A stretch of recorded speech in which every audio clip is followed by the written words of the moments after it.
시청자 여러분 안녕하십니까. 증시 프라임 타임입니다. 미국발 훈풍에 의해서 우리 증시 상승 출발했습니다만 그 상승폭은 줄고 있습니다. 코스피는 0.7%대 상승, 5,300대를 유지하고 있지만 코스닥은 많이 빠졌습니다. 현재 약보합권에 머물러 있는데 알 듯 모를 듯 우리 증시 앞으로 어떻게 될지 지켜봐야겠네요. 맞습니다. 전날 급등한 데 따른 차익 실현 매물이 나오면서요. 코스피, 코스닥 상단이 제한되는 분위기 보여지고 있습니다. 코스닥은 음봉으로 전환된 분위기인데요. 저희가 이 2시간 동안 전략 세워드릴 테니까요. 끝까지 함께해 주시기 바랍니다. 네, 2월 10일 화요일입니다. 증시 프라임타임 주요 내용 먼저 정리해드리겠습니다. 네, 투자 상위 1%는 지금에서는요. 1% 수익률을 내고 있는 초고수들의 매매 패턴 분석해 드리겠습니다. 네, 오늘 네이버가 긴 하락 끝에 2%대 반등을 주고 있습니다. 이 반등의 이유 그리고 앞으로의 전략 들어보도록 하겠고요. 오늘 오랜만에 로봇주가 달려주고 있죠. 그 안에서 순매도 1위에 로보티즈가 올라와 있습니다. 잠시 뒤에 이슈 자세하게 짚어보도록 할게요. 네, 다음으로는 김진균 전문가의 시장 전략 그리고 공략주 들어보는 프라이미티픽 시간인데요. 오늘은 반도체 적층 시대 주도주를 알아보는 타임입니다. 오늘 공략주도 든든하게 준비가 되어 있으니까요. 잠시 뒤에 꼭 알아가시기 바랍니다. 네, 아틀라스가 백덜럼블링 시연 영상을 보여줬습니다. 지난 1월의 주인공이었던 로봇주들 앞으로의 흐름은 어떻게 전개가 될지 직접 프라임 시간에 짚어보도록 하겠습니다. 그리고 지난주 케빈 워시 쇼크로 인해서 크게 하락했던 이 금은 최근에 반등하고 있습니다만 앞으로의 흐름은 어떨지 10년 주기 상승론, 금은 더 오른다라는 주제로 프라임 디톡 함께하도록 하겠습니다. 저희 증시 프라임타임 딜사리 경제TV 유튜브 채널에서 소통하면서 실시간으로 함께할 수 있습니다. 많은 참여 부탁드리겠습니다. 2월 10일 화요일입니다. 증시 프라임타임 지금 출발합니다.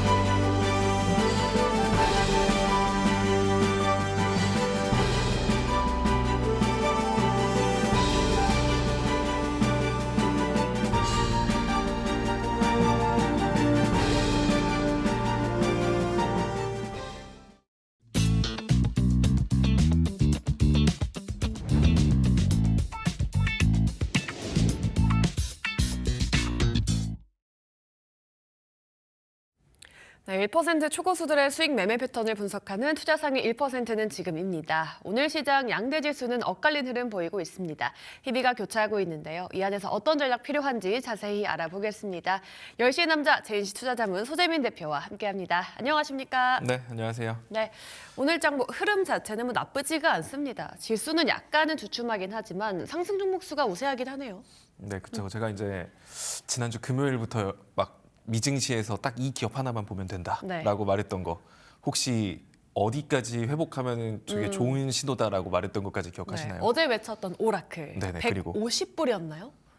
155불? 155불. 네, 그리고 넘었네요. 네, 그렇죠. 제가 이제 오라클 같은 경우는 이제 여러분들한테 그때 막 왕창 많이 빠졌고 아무도 오라클 관심 없었을 때잖아요. 네. 아마 그때 금요일 날 이거 방송 보고 만약에 그래? 오라클 사볼까 하셨던 분들이었으면은 현재 한 15%에서 20% 정도 올라갔을 것 같아요. 간밤에 거의 10% 급등이 나왔습니다. 그렇죠. 네. 사실 이제 오라클이 왜 중요한가? 얘 지금 국내 상위 1% 얘기하면서 왜 갑자기 오라클 얘기하지? 뭐 이렇게 네. 생각하실 수도 있는데 이제 우리가 항상 종목을 선택하거나 할 때 그냥 단순히 여러분들은 뉴스를 보고 지금 어떤 뉴스 좋으니까 이거 사야겠다. 지금 이거 많이 올라가니까 이거 더 가려나? 이거 사야겠다. 뭐 이거 차트 보니까 반등 자리네. 이거 사야지. 이거 돌파할 것 같아. 이거 사야지. 그러니까 이런 식으로 너무 한 부분만 보시는 경향이 있는데 우리가 투자를 할 때는 그런 얘기 많이 들어보셨잖아요. 네. 뭐 종목은 나무고 뭐 지수는 숲이다 이렇게 하잖아요. 네. 그러니까 나무보다 숲을 보라는 말이 이유가 그런 것 때문이에요. 시장 상황에 따라서 올라갈 수 있는 종목이 결정이 되는 겁니다. 그러니까 똑같은 뉴스가 나와도 어떤 시장에서는 그 뉴스는 반응도 안 해요. 그러니까 예를 들어 제약바이오 뉴스 지금 좋은 거 뜬다라고 해도 제약바이오 섹터 그렇게 힘을 보여주지 못하잖아요. 네. 그러니까 제약바이오가 올라갈 수 있는 환경에서 제약바이오 뉴스가 나와야 잘 가는 거고 그래서 지금 시장이 주목하고 있는 게 어떤 건지를 먼저 우리가 알고 난 다음에 그 다음에 종목의 차트라던가 종목의 이슈라던가 이런 이런 것들을 여러분들이 같이 병행해서 보면은 항상 이제 돈을 쫓아다니는 매매가 아니라 돈이 찾아올 것을 미리 준비할 수 있거든요. 그러한 관점에서 제가 이제 오라클을 주목하라고 말씀드렸던 이유 중에 하나가 지금 시장의 중요한 포인트가 뭐냐면 사실 산업 이슈가 없어요. 그냥 맨날 똑같은 이슈들만 나오고 있고 미증시도 계속 지금 좀 못 올라가고 바보 같은 이유가 네. 뭔가 새로운 산업 이슈 없나? 이거 없다 보니까 이제 사람들이 불안해지기 시작하는 거죠. 네. 야, 그런데 이거 투자 이렇게 많이 해도 되냐? 이거 AI 투자? 이거 수익성 나오겠어? 그래, 뭐 너네들 실적 잘 나오는 건 알겠는데 그래도 이만큼씩 투자하다 보면 이거 남는 게 없는 장사일 것 같은데 결국 시장이 지금 걱정하는 건 이 포인트거든요. AI에 대한 투자에 대한 망설임. 이거 더해도 되는 거 맞는지 여기에 대한 우려인데 그러면은 결국 AI 투자라고 한다면 가장 먼저 떠오르는 게 데이터 센터밖에 없어요. 그럼 데이터 센터에 대한 이슈를 만들 수 있는 게 오라클이거든요. 네. 그러니까 오라클이 만약에 주가가 올라가는 환경이 만들어진다라고 하면은 오라클에 관련된 이슈들이 나오기 시작하겠죠. 뭐 데이터 센터 투자할 만하다. 뭐 이런 이슈들이 나오면서 오라클이 올라갈 겁니다. 그러면 자연스럽게 최근에 시장이 불안했던 요소 AI 투자 괜찮을까? 여기에 대한 우려가 해소될 수 있는 거거든요. 그럼 이러한 환경에서 시장 지수가 올라가야 안정적으로 올라갈 수 있는 거고 이러한 이슈가 나오면서 시장 지수가 올라가야 이게 찐 상승이구나라고 할 수 있는 겁니다. 그런 관점에서 봤을 때 오라클의 어제 강세는 상당히 긍정적인 요소라고 볼 수 있는 거죠. 물론 아직까지는 나스닥 지수가 완벽하게 자리를 회복하지 않았기 때문에 네. 뭐 이제부터는 걱정하지 않으셔도 된다라는 말은 못하겠지만 적어도 한 이번 주 수요일 정도까지 오라클이 155불 정도 위로 올라간다라고 하면 오라클이 한 175불 정도까지는 추가 상승 나올 수 있거든요. 그럼 오라클이 175불까지 추가 상승 나온다? 그러면 데이터 센터에 뭐라도 이슈가 나와요. 그렇다라고 하면 여러분들이 지금 시장에서 준비해야 될 건 뭐다? 데이터 센터에서 파생될 수 있는 종목군들을 내가 지금 미리 좀 눈여겨봐야겠구나. 이렇게 생각을 연결한 다음에 네. 그 다음에 지금 올라가는 종목이나 차트를 보는 거예요. 그냥 단순히 현재 뉴스를 보는 게 아니라요. 그런 관점에서 보면은 괜찮을 것 같고요. 사실 코스피 지수 같은 경우도 코스피 코스닥 사실 코스닥은 좀 혼조세를 보이고 있기는 하지만 현재 중요한 건 코스피 지수입니다. 여기에 대해서 뭐 더 풀어서 얘기하면 시간 너무 길어지니까 네. 조금 이따 QR 코드 저기 상단에 있을 거거든요. 네. 저런 데 찍고 들어오시면 제 글 보실 수 있고요. 네. 일단은 여러분들이 지금 시점에서 이제 경우의 수는 두 가지예요. 일단 지금 상승, 지금 조정이 나오면 사실 크게 걱정 안 하셔도 될 것 같아요. 왜? 아까 말한 것처럼 오라클이 155불 탈환하는 모습을 보였으니까. 만약에 오라클이 약세 속에서 코스피 지수만 이렇게 올라갔었다라고 하면 이거 그냥 약간 또 뻥카네. 이거 가짜 상승이야. 이렇게 말했겠지만 오라클의 상승이 뒷받침되는 상태로 혼조세이긴 하나 시장 지수가 올라가고 있다는 건 긍정적이고요. 일단 코스피 같은 경우는 두 가지 경우로 볼 수 있을 거예요. 만약에 현 시점에서 박스권으로 행보를 한다. 그러면 5,300 정도, 지금 현 구간 라인부터 5,000포인트 정도까지의 박스권을 기대해 볼 수 있거든요. 이렇게 움직일 수도 있다는 거죠. 자, 그랬을 때 어저께 그제 장초 어제 갭 상승을 하면서 시장이 시작됐기 때문에 5,100포인트까지 눌림을 주는 건 시기의 문제인 거지 여기까지 눌림 주는 거 이상한 거 아니에요. 그래서 여러분들이 지금 시장이 더 올라갈 것 같은데라고 하더라도 5,100포인트 같은 경우는 한 번 찍는 조정이 나왔다 올라갈 수 있으니까 5,100포인트에서 내가 사용할 현금은 지금 좀 미리 빼놓는 방식으로 그다음에 시장에 참여하시면 좋을 것 같아요. 네. 자, 그렇게 되면 아니면 이렇게 박스권으로 진행되든가 아니면 이런 느낌으로 이렇게 상승 추세를 만들 수 있거든요. 이제 상승 추세로 고점으로 올라간다라고 했을 때는 코스피 지수 같은 경우는 5,370에서 5,400포인트가 추세선 상단일 가능성이 높아요. 그럼 여기까지 오면은 거기선 또 여러분들이 일부 현금을 만들어야 돼요. 만약에 상승 추세로 들어간다라고 하더라도 조정 한번 줬을 때 5,100포인트 정도까지는 눌렸다 갈 수 있어요. 그러니까 순서의 차이거든요.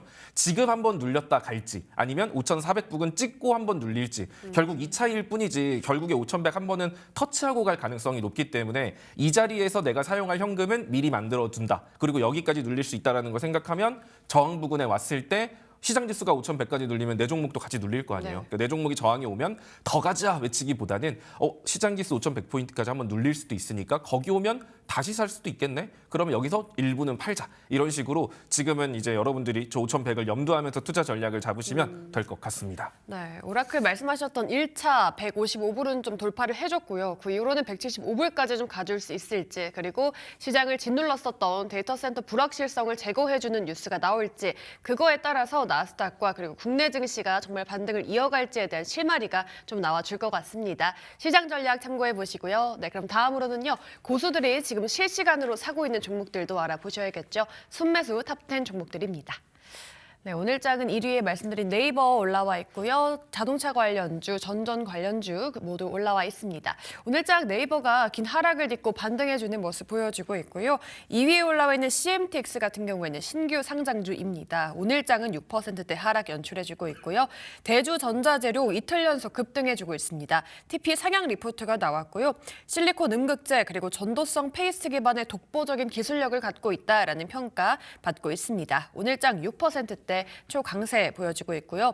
지난주에 원전주가 한국과 미국 간의 원자력 협력 강화 기대감의 강세를 보였었죠. 이후에 횡보를 해주고 있는데요. 오늘 장 5위에 올라와 있는 한전기술, 9위 한국전력, 그리고 7위에 일진전기까지 다 같이 1에서 2%대 조정을 받고 있는 중입니다. 자, 이외에 6위에 올라와 있는 미래에셋증권, 최근에 정말 핫했던 종목이었죠. 스페이스X 모멘텀과 함께 주가 급등세를 이어가 줬었는데요. 오늘 장 계속해서 이제 급등 랠리 이어가고 있습니다. 어닝 서프라이즈를 기록했다라고 하고요. 10위에 올라와 있는 삼성전기도 계속해서 고점을 올려 잡고 있습니다. 오늘 장 삼성전기는 3%대 상승세 연출해주고 있습니다. 자, 이 중에서는 1위에 올라와 있는 네이버 보도록 하겠습니다. 네이버는 대표님께서 박스권 전략 매매가 좀 가능하다라고 말씀을 하셨었는데 사실 뭐 스테이블 코인 이슈가 나온 한 4월 정도까지는 그 박스권 매매가 유효하다라고 봐도 괜찮을까요? 그렇죠. 사실 네이버 같은 경우는 제가 지금 시장에서 약간 안타까운 것 중에 하나가 산업 이슈가 좀 부족하다라고 했잖아요. 네. 그러니까 지금 시장이 원하는 건 AI에 대한 뭔가, 그러니까 AI뿐만이 아니라 네. 새로운 산업 이슈를 원하거든요. 근데 산업 이슈가 없으니까 나스닥 같은 경우도 고점을 갱신할 이유가 없는 거예요. 뭔가 앞으로 AI가 좋든 뭐가 좋든 뭔가 새로운 뉴스가 나와야 되는데 매번 똑같은 뉴스들밖에 없거든요. 네. 그래서 시장에 산업에 대한 기대감을 심어줄 뉴스가 없다는. 그러니까 지금은 이슈 공백기예요. 이 산업에 대한 이슈를 심어줄 수 있는 가능성이 있는 게 오라클이기 때문에 제가 오라클 뭐 데이터 센터 이런 얘기 한 건데 네. 실질적으로 오라클에서 뭐 데이터 센터 얘기가 나온다고 해도 새로운 이슈는 아니죠. 데이터 센터 짓는다는 거니까. 자, 그러면 이게 아니면 시장 이슈가 등장을 해야 돼요. 산업 이슈, 시장 이슈 이걸 좀 여러분들이 구분하셔야 되는데 네. 시장 이슈라고 한다면 금리 인하에 대한 기대감이 있을 수도 있을 거고요. 또 지정학적 리스크 해소 이런 것들도 있어요. 근데 지정학적 리스크 해소 우크라이나랑 러시아랑 종전했다라고 하면 이거 지정학적 리스크 해소니까 앞으로 시장 경제 좋아지겠다 하면서 올라가고 당연히 따라서 산업 이슈도 형성될 수 있는 거거든요. 그게 아니면 미국하고 일어나고 핵 협상을 완료했다. 뭐 이런 얘기가 나오면 또 지정학적 리스크 해소, 또 북핵 문제까지 연결될 수 있으니까 뭐 또 새로운 이슈들이 만들어질 수 있겠죠. 네. 하지만 지금 미국의 상황을 보면 시장 이슈가 만들어질 만한 요소들이 굉장히 적어요. 지정학적 리스크 해소 이번에 미국하고 이란하고 얘기했는데 뭐 잘 안 됐다 뭐 이런 얘기들만 있지. 그러면 지금 시장 이슈랑 산업 이슈가 없어요. 그럼 이때 등장하는 게 뭐냐면 이렇게 이슈가 없고 할 때는 보통 이제 돌발 이슈 성격을 가진 종목들이 많이 움직이거든요. 네. 그게 보통 정치권 이슈들이죠. 정치 이슈, 정책 관련 이슈 이런 것들이 시장 이슈 공백기에 한 번씩 치고 올라오는 모습을 보입니다. 자, 그럼 이제 우리나라의 정책이라던가 정치 쪽으로 이슈가 뭐가 있을까를 생각해 본다라고 하면 스테이블 코인 관련된 이슈도 존재를 하는 거예요. 그럼 이슈 공백기 때 네이버 같은 경우는 스테이블 코인 관련 이슈로 한 번쯤 더 슈팅을 나오는 그런 모습을 보여줄 수 있다라는 거고 네. 뭐 사실 네이버가 왜 좋아요라고 중장기적으로 뭐가 좋아요 이런 얘기들은 여러분들이 그냥 뉴스 검색하시면 나와요. 그러니까 왜 지금 이 상황에서 네이버가 스테이블 코인 관련주가 주목을 받을 수 있는지, 받을 가능성이 있는지 이런 환경들을 여러분들이 이해하는 게 중요한 거지. 뭐 사실 네이버 뭐 소보린 국가대표 AI에 뭐 탈락하기는 했지만 사실 네이버 같은 경우는 이제 약간 수출 쪽이거든요. 그러니까 사우디 쪽 같은 중동 쪽에서도 디지털 트윈으로라고 해서 사업 영역을 확장하고 있고 우리나라 AI의 국가대표 AI 아마 2차에 네이버는 자체적으로 참가하지 않겠다라고 밝힌 것 같고 네. 오히려 해외 쪽에 더 집중하겠다는 모습을 보여줬어요.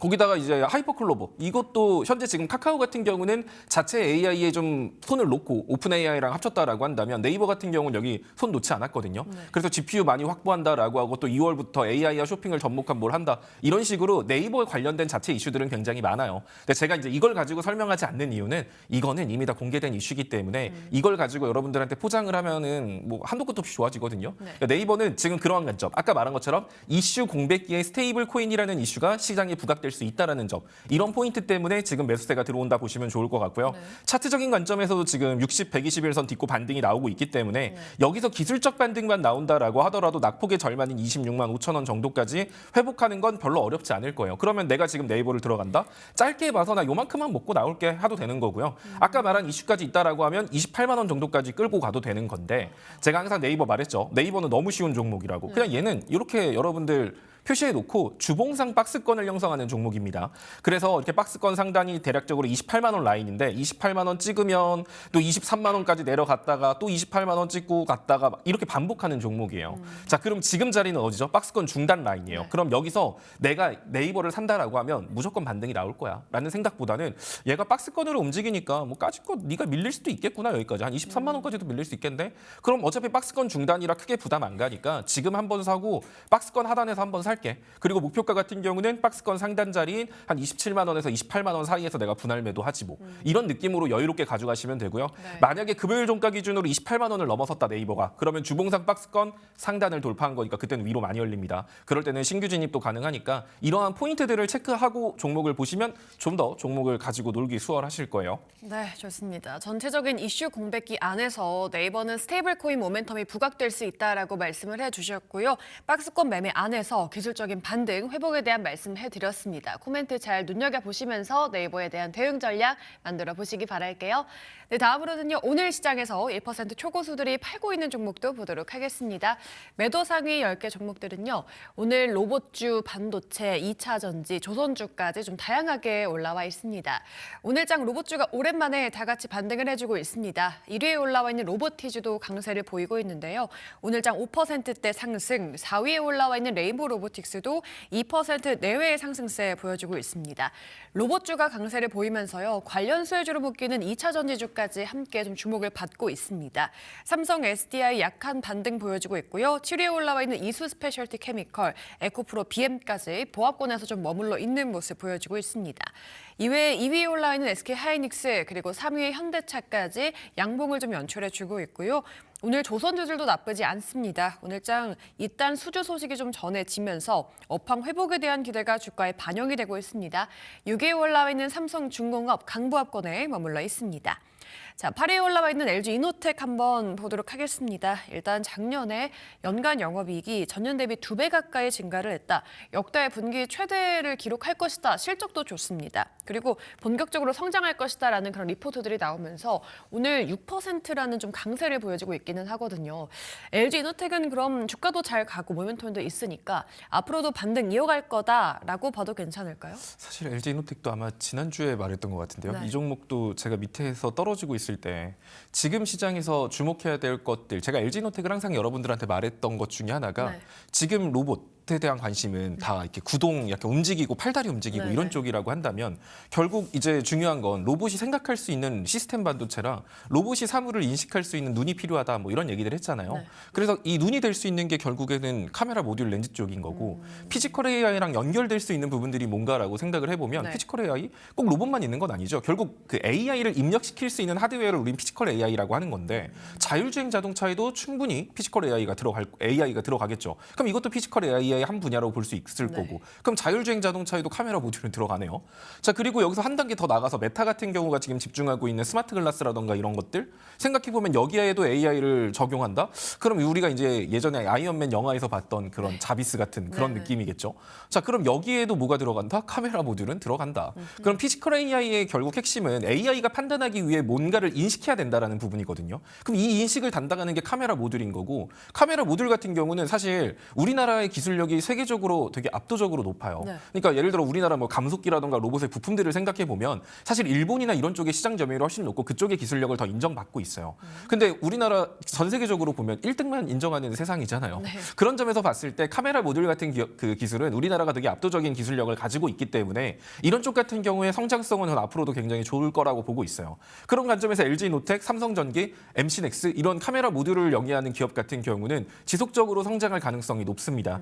LG노텍이 최근에 하락했던 거는 작년 영업이익에 대해서 아쉬움 때문이었는데 사실 작년이 중요한가 이제 앞으로 올라가는 게 중요하겠죠. 그런 관점에서 보면 LG노텍도 충분히 추가 상승 여력 있다라고 보고요. 오늘 같은 경우는 왜 밀릴 수밖에 없냐? 일단은 여기까지는 기술적 반등이거든요. 제가 주가에 급격한 낙폭의 절반까지는 기술적 반등을 보여준다라고 했고 지금 급격한 낙폭의 절반까지 기술적 반등을 보여준 상황 속에서 어제 국내 증시 많이 올라갔어요. 그리고 나스닥 같은 경우도 오라클 어제 10% 올라갔으면 오늘은 살짝 눌릴 수도 있을 거 아니에요. 그럼 나스닥 같은 경우도 소폭 눌림을 주지 않을까? 고용지표도 코앞인데 약간 이런 불안 요소들 때문에 이 저항을 한 번에 돌파하고 올라가기보다는 저항에서 한번 쉬어가는 움직임이 나오고 있다라고 보셔도 좋을 것 같습니다. 네. 따라서 LG이노텍 같은 경우는 여기서 한번 밀린다라고 하면 다시 한 번 더 24만 원 라인까지도 밀릴 수도 있어요. 그렇다라고 하면 겁먹지 말고 이 자리에서 되려 신규 진입하는 거 나쁘지 않다라고 보고요. 사실 지금 신규 진입해서 밀리면 더 산다 마인드도 충분히 가능한 종목이라고 봅니다. 자, 이 종목은 월봉에서 진짜 보시면 월봉에서 얘가 2022년부터 거의 2025년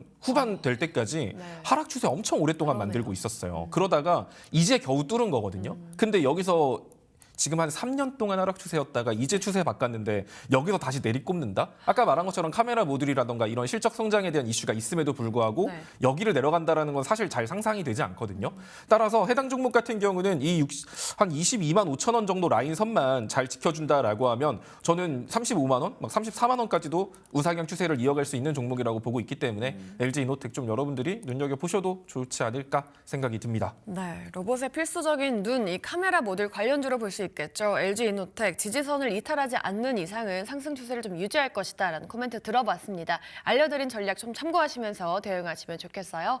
네, 다음으로는 고수들이 주간으로 매수하고 있는 종목들도 알아보겠습니다. 5거래일 순매수 종목들은요. 네, 오늘 올라와 있는 종목들은 현대차, 오스코텍, 에코프로, D&D 파마텍까지 다양한 섹터들 포착이 되고 있습니다. 오늘 현대차 2%대 반등을 주고 있죠. TP 80만 원 리포트가 나왔습니다. 시총이 테슬라와 견줘서 20분의 1 수준에 불과하지만 아틀라스를 앞세운 로봇 기술 격차는 그 이상의 가치를 지닌다라는 평가들 나오면서 반등해 주고 있고요. 3위에 올라와 있는 토모큐브 4분기 기대치를 뛰어넘는 실적을 기록했습니다. 주가 우상향 그린 이후에 오늘은 2%대 하락하고 있고요. 4위에는 삼성물산 이름을 올리고 있습니다. 국내 대형 패션 4사 지난해 4분기 호실적을 거뒀다라고 합니다. 주가는 지난 1년간 2배나 올랐고요. 최근에는 삼성물산 주주가치 개선에도 적극적으로 나서주는 모습 보이고 있습니다. 주가 고점 부근에서 움직여주고 있고요. 코오록인도도 함께 1년 사이 2배 가까이 급등한 종목이죠. 역시나 최고가 부근에서 움직임 연출해주고 있습니다. 7위에 올라와 있는 대한조선도 실적이 잘 나왔습니다. 꿈에 맞은 30%의 가장 근접한 조선사다라고 합니다. 오늘 장 2%대 상승세 보여주고 있고요. 2차 전지주들은 선별적인 움직임 보여주고 있습니다. 8위에는 에코프로 이름을 올리고 있네요. 자, 이 중에 하나오션 한번 보도록 하겠습니다. 10위에 이름을 올리고 있는데 일단 조선주들은 수주도 좀 좋았고 오늘장 상승세를 보이고 있기는 한데요. 조선주들 안에서 하나오션은 지금 어떤 관점으로 바라봐야 될까요? 또 이것도 말하면 한 10분 갈 것 같은데 예. 최대한 짧게 가자면 네. 조선주가 움직일 수 있는 환경을 먼저 생각해야 돼요. 그러니까 지금 조선주 실적 나쁠까요? 아니요, 안 나빠요. 좋죠. 마스가 프로젝트가 있는데 지금 앞으로 이슈가 없나? 있을 수 있어요. 근데 왜 얘네들은 지금 시장 지수가 이렇게 반등하는데도 잘 못 가고 있지? 이거를 생각을 해봐야겠죠. 악재가 있어서 그런가? 아니요. 아까도 말했지만 중요한 건 뭐냐면 올라갈 수 있는 환경이거든요. 그러니까 조선주가 올라갈 수 있는, 조선방산주가 올라갈 수 있는 환경은 기술주가 시장에 주목을 받는 시장이 아니면 돼요. 그러니까 아무래도 실적이라던가 좀 안정적인 경기 침체에 대한 우려도 있는데 실적 지금 잘 나오는 거 없나? 네. 시장이 너무 불안한데 어떻게 좀 어떻게 그래도 안정적인 종목 없나? 이렇게 관심이 커졌을 때 조선이라던가 방산 쪽은 더 빛이 나는 거거든요. 네. 그런 상황에서 시장은 안 좋지만 역시에는 마스가 프로젝트. 시장은 안 좋지만 역시 조선주는 실적이 좋아. 이러면서 더 주목을 받을 수 있는 건데 최근에 올라가는 거 보면은 미국뿐만 아니라 우리나라 같은 경우도 기술주 중심으로 상승을 하고 있잖아요. 네. 기술주 중심으로 상승을 하면 시장은 뭘 기대하냐면 지금 당장 돈 못 벌어도 돼. 미래에 돈 잘 벌 수 있는 그런 기업 없나?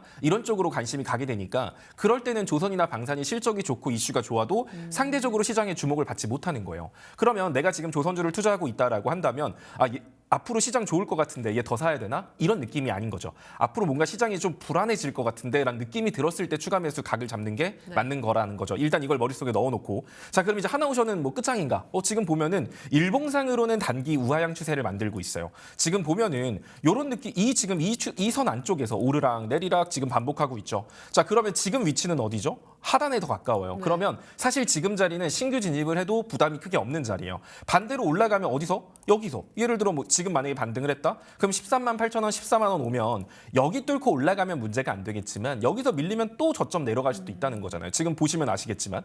그러면 내가 얘를 투자하고 있으면 최소한 요 정도의 기준은 잡고 여기 오면 내가 좀 비중을 줄여야지. 내가 위에 물려 있다면 이 아래로 평단을 좀 낮춰놓고 여기 오면 내가 갖고 있는 수량의 일부는 좀 덜어내야겠다. 이런 약간 일부는 트레이딩 관점으로 접근하시는 게 좋고요. 있고요. 하나오션은 또 주봉으로 봤을 때는 이런 식으로 우상향 추세 역시나 이어가고 있는 종목이에요. 보시면 지금 이런 느낌으로 가고 있죠. 볼멘 상단 타고 이렇게 아래 추세선 받고 하고 있으니까. 그러면 여기서 추세선 하단 자리로 보여지는 라인이 한 12만, 주봉상 한 12만 한 3천 원 정도, 4천 원, 3천 원. 주봉상 12만 3천 원이라고 한다면 금요일 종가 기준으로 해당 종목이 한 12만 3천 원만 이탈하지 않는다라고 하면 주봉상 이 상승의 방향성은 유지되고 있다는 거죠. 그럼 현 시점 기준으로는 아래 구간까지 얼마 안 남았잖아요. 그럼 여기서는 매수 타점이 맞는 거예요. 그러니까 주간 순매수인 거예요. 그러니까 왜냐하면 지금 주봉상 하단 반등 포인트에 다가오고 있기 때문에 분할 매수를 들어가고 있다라는 거죠. 그럼 여기서 반등이 나오면 어디까지 올라간다? 전고점을 갱신할 수도 있을 거고 기술적 반등만 나온다라고 하더라도 14만 5천 원까지 올라갈 수 있겠구나. 이런 식으로 업황과 이 종목의 차트 이런 것들을 통해서 여러분들이 매매 전략을 잡고 들어가야지 그냥 뉴스에서 마스가 좋다 하고 들어가면 안 된다. 요거 생각하시면 될 것 같습니다. 네, 조선주는 올라갈 수 있는 환경이 중요하다라고 말씀을 드려봤습니다. 장기적인 추세를 보자라고 한다면 하나오션은 상승 추세긴 하기 때문에 트레이딩 전략으로 접근하셔라라는 말씀 드려봤어요. 알려드린 대응 전략 잘 참고해 보시기 바라겠고요. 네, 마지막으로는 5거래일 순매도 종목도 보도록 하겠습니다. 10가지 종목들은요. 네, 오늘장 오름 테라퓨틱스 올라와 있고요. 나라스페이스, SNS텍, 스피어 같은 우주항공주들도 함께 포착이 되고 있습니다. 오름 테라퓨틱스 1위에 이름을 올리고 있고요. 최근에 스페이스X 기대감과 함께 올라왔었던 우주항공주도 2가지 이름을 올리고 있습니다. 나라스페이스 테크놀로지는 신규 상장주죠. 지금 3거래일 연속 반등을 하면서 고점 트라이 해주고 있는 종목이고요. 3위에 올라와 있는 세아 베스틸 지주, 글로벌 보호무역주의 심화, 그리고 내수산업 부진 속에서도 실적 반등에 성공했다라고 합니다. 항공과 방산소재 산업 쪽 성장이 실적 개선을 견인했다라는 점 기억을 해보시고요. 5위에 올라와 있는 유한양행도 오스코텍과 유한양행이 개발한 그런 신약이 더 많은 환자에게 처방될 것이다라는 긍정적인 뉴스 함께 나와주고 있습니다. ST팜도 최근에 주가 좀 상승세 보여주고 있는 종목이고요. 7위에 올라와 있는 SNS텍도 주가 고공행진 해주고 있습니다. 8위에 있는 스피어 역시나 스페이스X 모멘텀이 있는 종목이죠. 최고가 랠리 연출해주고 있고요. 9위에 올라와 있는 두상 엔지니어링 역시나 어제 신고가 기록한 이후에 오늘은 약간 주춤하는 모습 보여주고 있습니다. 자, 한화 에어로스페이스 짚어보도록 하겠습니다. 일단 작년 4분기 실적 자체는 약간은 약했다라고 합니다. 다만 올해는 과거에 수주했던 프로젝트들의 인도가 본격화된다, 실적도 좋아질 거다라고 하면서 오늘 반등해주고 있는데요. 한화 에어로는 어떻게 봐야 될까요? 하나 에어로도 네. 사실 이것도 얘기하면 긴데 정말 차트적으로만 짧게 네, 네. 말씀드릴게요. 일단 해당 종목은 일단 내일 때려주기도 반등이 나와야 되거든요. 그러니까 내일 굉장히 중요한 자리라는 거예요. 이걸 말하면 길어지는데요. 네. 더 궁금한 분들은 저기 위로 QR코드로. 오시면 될 것 같아요. 네. 자, 하나에어로스페이스는 내일 무조건 반등이 나와야 되는 자리고요. 얘도 일봉상 지금 하락 추세를 이어가고 있기 때문에 네. 전고점을 갱신하기 위해서는 일단 12만 4천 원 정도를 올라가는 모습을 보여야 전고점 갱신에 대한 기대감이 커집니다. 내일 반등이 안 나온다라고 했을 때는 해당 종목은 61선이나 121선, 100만 원 초입부까지 내려갔다 올 수 있기 때문에 해당 종목을 투자하시는 분들은 내일 반등이 안 나오면 비중을 살짝 줄여놓고, 그러니까 내일까지 11만 5천 원 정도 탈환해줘야 돼요. 여기 탈환 못한다라고 하면 100만 원 초입까지도 밀릴 수 있으니까 비중 약간 줄여놓고 아래에서 대응하시는 게 맞는 것 같고요. 주봉 관점으로는 추세가 살아있는 종목이기 때문에 내가 고점에 물려 있다라고 하더라도 여러분들이 지금 제가 말하는 이런 포인트들에 조금씩만 대응을 하시면 수익 보고 충분히 나올 수 있거든요. 네. 다만 그냥 단순히 뉴스 보고 저 고점에서 물려 있는 상태에서 방치하게 됐을 때는 만약에 시장 분위기가 바뀌게 됐을 때 되게 힘들게 나중에 대응을 해야 돼요. 그러니까 이런 거 좀 생각하시면서 하나 에어로스페이스를 접근하시면 좋을 것 같습니다. 네, 좋습니다. 하나 에어로스페이스도 기술적인 모멘텀 좀 짚어주셨습니다. 참고하시면서 대응해 보도록 하겠고요. 최근에 대표님의 종목들 시장이 하락하든 상승하든 좀 순항해 주고 있습니다. 그래서 오늘 종목도 정말 궁금한데요. 오늘 대표님이 가져오신 탑픽은 어떤 종목일까요? 사실 오늘 뭘 갖고 오기 싫었어요. 왜요? 왜냐면 오늘 내일은 시장이 조금 눌려도 이상하지 않기 때문에. 아. 그리고 제가 여러분들한테 사라고 했던 종목들 있잖아요. 뭐 네. 오피스, 뭐 가온칩스 같은 거 빠지면 좀 사고, LS 머티리얼즈 16,000원 아래로 오면 좀 사라, 뭐 이런 네. 얘기들. 그래서 LS 머티리얼즈도 아마 지금 한 10% 급등하고 있더라고요. 수익권이죠. 네. 그래서 그런 거 아까 채팅창으로 좀 팔라고 말씀드렸는데, 네. 제가 지금 말해준 종목 외적으로 좀 더 담고 싶다라고 한다면 역시 저는 시스템 반도체 쪽이 가장 마음이 편할 것 같거든요. 그래서 오늘 탑픽 종목은 텔레칩스라는 종목입니다. 텔레칩스. 텔레칩스. 사실 이 종목 같은 경우는 차량용 자율주행 쪽 시스템 반도체를 만드는 기업인데 최근에 로봇이라던가 이런 부분까지도 UAM, 드론까지도 화학 영역을 확장하고 있어요. 이런 관점에서 봤을 때 텔레칩스 같은 경우는 올해부터 본격적인 실적 개선이 이뤄질 것 같고요. 지금 차트 보더라도 480선 돌파 못하고 계속 밀리고 있는 모습을 보여주고 있는데 약간 가두리 양식장에 가둬진 느낌이거든요. 그럼 이런 거는 여러분들이 대응하기 되게 쉬워요. 결국 이 종목이 정말 멋진 시세가 나오는 건 이 480선 돌파하고 나서부터일 거예요. 계속 중간중간에 지금 돌파 시도 나오고 있기 때문에 이거 돌파를 노리는 매매거든요. 그럼 현가부터 해서 여러분들이 121선 정도까지 그냥 여유 있게 나눠서 잡으시고요. 여기까지 나눠서 잡고 목표까지는 항상 480선이에요. 여기 오면 절반 팔고 밀리면 또 아래 구간에서 다시 잡고 오면 절반 팔고 그러다 돌파했다? 그럼 남은 수량 갖고는 위로 쭉 끌고 간다. 이런 느낌으로 가시면 되고요. 13,900원 라인 정도 이탈했을 때는 아마 시장 지수가 좀 크게 밀리고 있을 가능성이 높으니까 그때는 리스크 관리 차원에서 조금 비중 축소하는 방식으로 가시면 될 것 같습니다. 네, 좋습니다. 오늘은 시스템 반도체 기업 텔레칩스 말씀해 주셨습니다. 목표주가 16,100원 그리고 손절가는 13,900원 잡고 대응해 보도록 하겠습니다.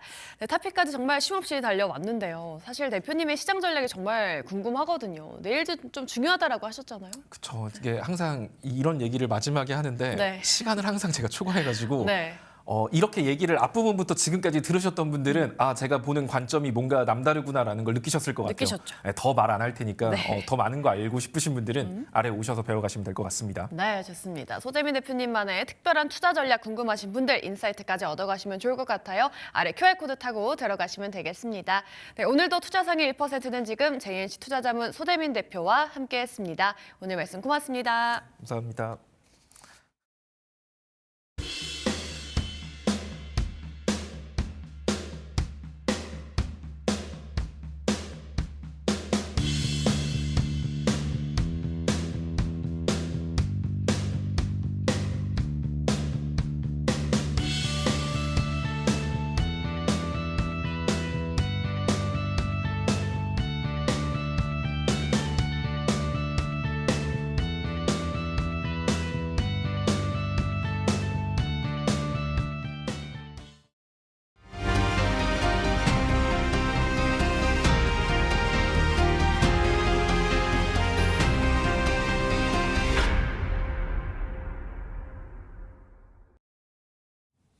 네, 직접 프라임 시간입니다. 오늘 이 시간 YG 경제연구소 차영주 소장님과 함께합니다. 안녕하십니까? 예, 안녕하십니까? 네, 지금 시각 10시 31분 33초 지나고 있습니다. 오늘 장 시장을 관통하는 직격 이슈 세 가지 먼저 화면으로 만나보도록 하겠습니다. 네, 백덤블링 아틀라스에 웃는 로봇주. 최근에 현대차에서 이 아틀라스의 백덤블링 시연 영상을 보여줬죠. 이 전동화와 이 삼성의 지분 투자 등 대기업발 모멘텀이 강화되면서 기술적 완성도를 갖춘 로봇 기업들이 미래 성장 동력으로서 본격적인 재평가를 받고 있는 모습입니다. 오늘 주가 흐름 좋고요. 짚어보도록 하겠습니다. 두 번째, 비전기차 시장에서 활로를 찾는 2차 전지주. 2차 전지주가 캐즘을 극복하기 위해서 ESS와 로봇 등 비전기차 분야로 사업 포트폴리오를 다각화하고 있습니다. 2차 전지주 앞으로 어떻게 될지 알아보도록 하겠습니다. 자, 마지막 주제, 건설주 바닥 확인 후 본격 반등인가? 고금리와 원가 부담으로 인해서 긴 부진을 지나 원전 수출 모멘텀, 수도권 공급 대책, 실적에 대한 기대감이 이어질 수 있을지 건설주에 대한 얘기도 나눠보도록 하겠습니다. 네, 최근에 현대차에서 아틀라스가 백덤블링하는 영상을 보여줬습니다. 기술력이 정말 많이 대단해졌구나라는 생각이 듭니다. 불과 한 10몇 년 전만 해도 걸음 떼는 것마저도 어려웠던 게 이제 로봇 기술이었잖아요. 정말 많이 발전했다는 생각이 드는데 이 시연 영상을 보여준 게 어떤 의미가 좀 있다고 보세요? 기술 개발 속도가 생각보다 이제 빠르다라는 것을 이제 보여줬다라고 말씀드릴 수 있겠죠. 우리가 백덤블링 같은 경우는 우리 인간들도 별로 그렇게 많이 하는 게 아니기 때문에 실질적으로 우리가 어느 정도 이 효용성이 있느냐라는 부분들을 떠나서 다양하게 이제 로봇이 이렇게 백덤블링 한다라는 게 인간도 굉장히 어려운데 로봇이 한다라는 것도 굉장히 어렵죠. 저게 이제 제어 기능이라든지 균형 감각, 그다음에 어느 정도 이제 충격이 왔을 때 빠르게 균형을 잡는 그 알고리즘 이런 것들이 전체적으로 모든 것들의 기술의 총화가 된 부분들이다라고 좀 말씀드릴 수 있겠죠. 네. 우리가 이제 아틀라스 같은 경우 지금 이제 2028년에 현대차 공장에 투입 예정인 상태에서 어느 정도까지 이제 기술 퍼포먼스가 일어나고 있는지 이런 것들을 시연한 부분들이다라고 좀 말씀드릴 수 있겠죠. 네. 그리고 이제 현대차 같은 경우 자동차 회사에서 그다음에 이제 자회사인 보스턴 다이나믹스의 이제 IPO 이런 부분들까지 계속해서 확장세를 펼치고 있는 부분에 있어서 앞으로도 계속해서 이런 기술 시연은 좀 있을 것으로 보여집니다. 그런데 이제 이런 것들은 어떻게 보면 이제 선도적인 기술에 대한 시연 가능성에 대한 부분들이 있고요. 이런 것들은 이제 양산하고 필요한 기술들을 개발하는 과정까지는 조금 더 시간이 필요하긴 하겠죠. 하지만 이제 우리가 테슬라와 비교했을 때 전체적으로 봤을 때 기술이 좀 우위에 있다 이런 부분들을 나타내기 위한 하나의 퍼포먼스가 아니겠나. 지금 이제 현대차 입장에서 보면 네. 우리가 자동차 판매가 좀 정체돼 있어요. 그러다 보니까 이런 것들을 이제 극복하기 위한 어떤 모종의 액션일 수도 있다라고 말씀드릴 수가 있겠고, 긍정적인 우리 전반적인 어떤 로봇과 관련된 시연은 긍정적인 코멘트를 좀 드릴 수 있겠다 이렇게 말씀드릴 수 있겠습니다. 그렇다면 현 시점에서 이 현대차 아틀라스의 밸류체인 완성 시점이라고 해야 될까요? 그건 좀 어떻게 봐야 될까요? 글쎄요, 이것은 이제 우리가 밸류체인을 완성했다라고 본다라면 이거는 이제 양산 단계로 가는 거죠. 지금 시제품 단계이기 때문에 네. 시제품 단계에서는 밸류체인이 완성되는 부분들이 아니라 각각 이제 부품들을 갖다가 이제 만드는 부분들이죠. 밸류체인이라는 것은 양산 단계에 있어서 우리가 이제 어떤 기업과 어떻게 이제 이런 것들을 쫙 늘어나는 이런 부분들인데 이 부분은 시간이 좀 걸릴 수 있는 부분들이고 의외로 좀 짧아질 수도 있는 부분들이라 네. 예측하기는 좀 어려울 것 같아요. 하지만 2018년에 우리가 현대차 공장에 아틀라스가 투입될 예정으로 놓고 본다라면 빨라도 늦어도 내년까지는 밸류체인을 완성해야 된다라고 말씀드릴 수 있겠죠. 그러면서 어떠한 기업들이 여기에 이제 본격적으로 대량 납품을 하는지에 대한 부분들이 올해 하반기부터 거론이 될 것 같아요. 네. 물론 이제 노조가 반대를 하고 있지만 이 부분에 대한 것들보다는 일단 2028년까지 대량 양산 한 3만 대 정도 양산에 대한 계획을 세우고 있기 때문에 밸류체인에 대한 우리가 시그널은 올 하반기부터 본격적으로 증권가에서 거론이 될 가능성이 있겠다. 지금 이제 거론되고 있는 것은 좀 앞선 얘기다라고 저는 좀 표현을 드리고 싶고요. 네. 구체적인 것은 올 하반기가 되지 않을까 말씀드릴 수 있겠습니다. 네, 그리고 보스턴 다이내믹스의 나스닥 상장 가능성이 얘기가 나오면서 기대감을 주고 있고 또 기업 가치가 130조 원에 육박한다라는 얘기가 나오고 있잖아요. 근데 그렇게 된다 그러면 중복 상장 논란을 피할 수 없어 보이는데 현대차가 갖고 있는 지금의 어떤 로봇에 대한 기대감, 그게 좀 분산이 되는 것인지 어떻게 봐야 될까요? 우리가 중복 상장이다라고 하면 같은 업을 하고 있거나 네. 비슷한 일을 하는 건데 현대차와 우리가 보스턴 다이나믹스는 좀 다른 거죠. 자동차 로봇이기 때문에 저는 중복 상장 개념과는 좀 다를 수 있겠다라고 말씀드릴 수 있겠습니다. 단지 우리가 이제 현대차가 현재 지금 평가를 받고 있는 보스턴 다이나믹스에 대한 지분 가치는 우리가 이제 빠지게 되는 거고, 네. 물론 이제 연결 재무제표로 들어오기 때문에 중복 상장이라고 볼 수도 있겠죠. 하지만 이게 회계상 중복 상장과 그다음에 이제 우리가 각각 하는 일이 다른 부분에 대한 중복 상장은 좀 다른 개념이죠. 만약에 이것을 우리가 IPO를 하지 않는다라면 오히려 물적 분할을 해야 되는 부분들이기 때문에 이거와는 좀 다른 개념이다라고 말씀드릴 수 있겠습니다. 앞으로 이제 보스턴 다이나믹스를 올해 이제 상장할 것으로 보고 있죠. 네. 그러면 지금 이제 로봇에 대해서 순수하게 지금 이제 가치를 어떻게 평가할 것인가에 대한 것들이 현대차에서는 지금부터 감안해야 된다라고 말씀드릴 수 있겠습니다. 현대차 같은 경우는 지금 세 가지 우리가 가치 평가를 받고 있다라고 저는 생각을 하는데요. 네. 전통적인 자동차에 대한 지분 가치, 그다음에 로봇에 대한 지분 가치, 자율주행에 대한 지분 가치인데 로봇에 대한 지분 가치는 앞으로 오히려 이렇게 분할 상장이 아니라 IPO를 따로 하는 것이 좀 좋다라고 봐요. 왜냐하면 보스턴 다이나믹스가 흑자 전환이 되고 스스로 이익을 낼 때까지 아직까지는 시간이 좀 있는 부분들이 있기 때문에 만약에 IPO 이후에 꼭 원년이 되겠죠. 과거에 우리가 LG엔솔 같은 경우 물적 분할을 했을 때 그전까지 LG화학이 적자를 감내하다가 흑자 전환 되니까 물적 분할한 거 아니겠습니까? 근데 지금 이제 현대차 같은 경우는 보스턴 다이나믹스를 인수한 이후에 지속적인 적자를 현대차 돈으로 메꿔주다가 이제 IPO를 함으로써 투자한 것에 대한 것들을 엑시트할 수 있는 그런 기회가 된다라고 말씀드릴 수 있겠죠. 앞으로 보스턴 다이나믹스는 흑자 전환 시점에 맞춰서 IPO를 할 가능성이 있습니다. 그런 것들을 잘 이제 보게 된다라면 전체 로봇주들에 대해서 지금 여러 가지 우리가 얘기들이 나오죠. 대기업이 투자를 했다라는 관점, 그다음에 이제 소재 부품단에서는 실질적으로 이익이 난다라는 점, 이런 부분들이지만 보스턴 다이나믹스가 이제 완성 로봇 업체로서 그 대규모 이제 나스닥에 상장한 이후에 기업의 이익이 증가한다는 측면에 있어서는 이제부터 본격적인 로봇주 시대를 여는 그 하나의 어떤 뭐라 그럴까요? 기준점이 되지 않을까 그렇게 말씀드릴 수가 있겠습니다. 네. 그리고 올해 1월에 뭐 워낙 로봇주들이 괜찮았고 좀 주춤하다가 오늘도 좋은 모습 보여주고 있는데 특히나 이제 유진 로봇이 오늘 뭐 24% 가까이 급등하고 있습니다. 삼성이 뭐 담고 있다라는 얘기가 있는데 어떤 이슈로 봐야 될까요?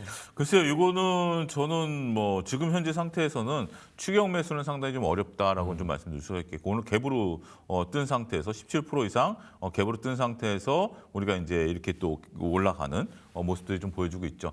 신규로 따라가는 건 상당히 좀 어렵다라고 말씀드릴 수 있겠죠. 삼성이 담는다라는 것이 아니라 삼성 운용사에서 담았다라는 거죠. 구체적인 우리가 워딩이 필요하죠. 삼성 그룹이 유진 로봇을 사는 게 아니라 네. 삼성 운용사에서 운용사에서. 유진 로봇을 주식을 좀 담는다라는 개념이죠.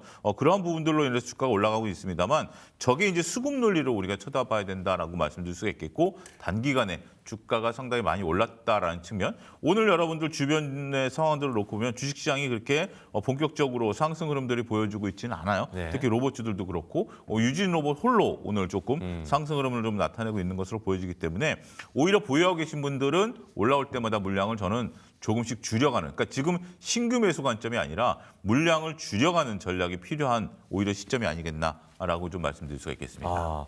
그리고 뭐 슈림 로봇도 좀 얘기를 해보면 최근에 뭐 대주주들이 매도한다라 그래서 26,000대에서 지금 14,000대까지 많이 빠진 상황인데 고점 사인을 확실히 좀 받았다라고 볼 수 있을까요? 그렇죠. 휴림 로봇 같은 경우는 시장에서 관심이 상당히 많이 좀 떨어져 있는 주식이다라고 말씀드릴 수 있겠습니다. 네. 오늘도 이제 5%대 이제 움직임을 좀 보여주고는 있습니다만 조정을 받은 이후에 14,000원에서 아직 추세가 이렇게 형성된 부분들은 아니고요. 네. 오늘 이제 휴림 로봇을 유진 로봇이 가니까 휴림 로봇이 조금 전부터 따라가기 시작했어요. 그러면서 트레이딩 하시는 분들, 오늘 시장에 있어서 트레이딩 하시는 분들, 뭐 항상 유동성을 공급하는 분들이 매매할 종목이 별로 안 보여요. 근데 오히려 이런 로봇주들 쪽에서 오히려 매매를 좀 할 수 있다라는 측면에 있어서는 그런 어떤 단기 자금이 몰리면서 우리가 유진 로봇 보고 휴진 로봇이 따라가는 그런 형국들을 놓고 본다라면 이 또한 지금은 조금 묵직하게 투자하시는 분들 입장에서는 조심해야 될 단계가 아니겠나라고 좀 말씀드릴 수 있겠습니다. 그러니까 오늘 전반적으로 말씀을 들어보면 로봇주 관련해서는 조금씩 이제 덜어내는 게 좋다라고 하셔서 그렇다면 뭐 고영이나 큐렉소 등 이제 의료 로봇과 관련해서는 좀 전망 어떠세요?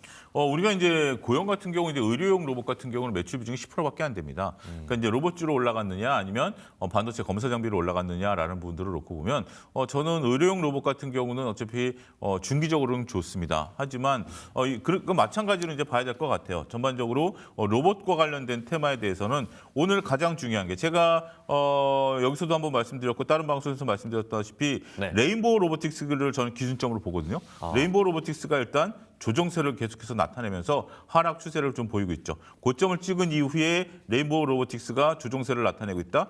이거는 여러분들이 잘 보셔야 되는 게 현대차와 같은 모습이에요. 현대차 같은 경우 고점을 찍은 이후에 현대차가 이제 조정을 지금 현재 고점에서 밀리면서 네. 반등세마다 지금 내려오는 부분들 아니겠습니까? 그러면 현대차도 마찬가지죠. 현대차 같은 경우 많은 분들이 얘기하지만 고점에서 조정을 받은 이후에 계속해서 저점이 낮아지고 있는 이런 형국과 차트가 비슷해 보이지 않습니까? 그렇기 때문에 지금 현재 로봇주들 같은 경우는 조금 우리가 그 조정을 대비한 어차피 기대감으로 올랐던 부분들이기 때문에 네. 기대감으로 올랐던 것들은 항상 말씀드리는 것처럼 이벤트가 나타났을 때 한번 매매를 하고 그 이벤트가 사라졌을 때는 이런 조정을 대비한 그런 전략들이 필요한 시점이 아니겠나 말씀드릴 수가 있겠습니다. 예, 알겠습니다. 다음 주제로 넘어가 보도록 하죠.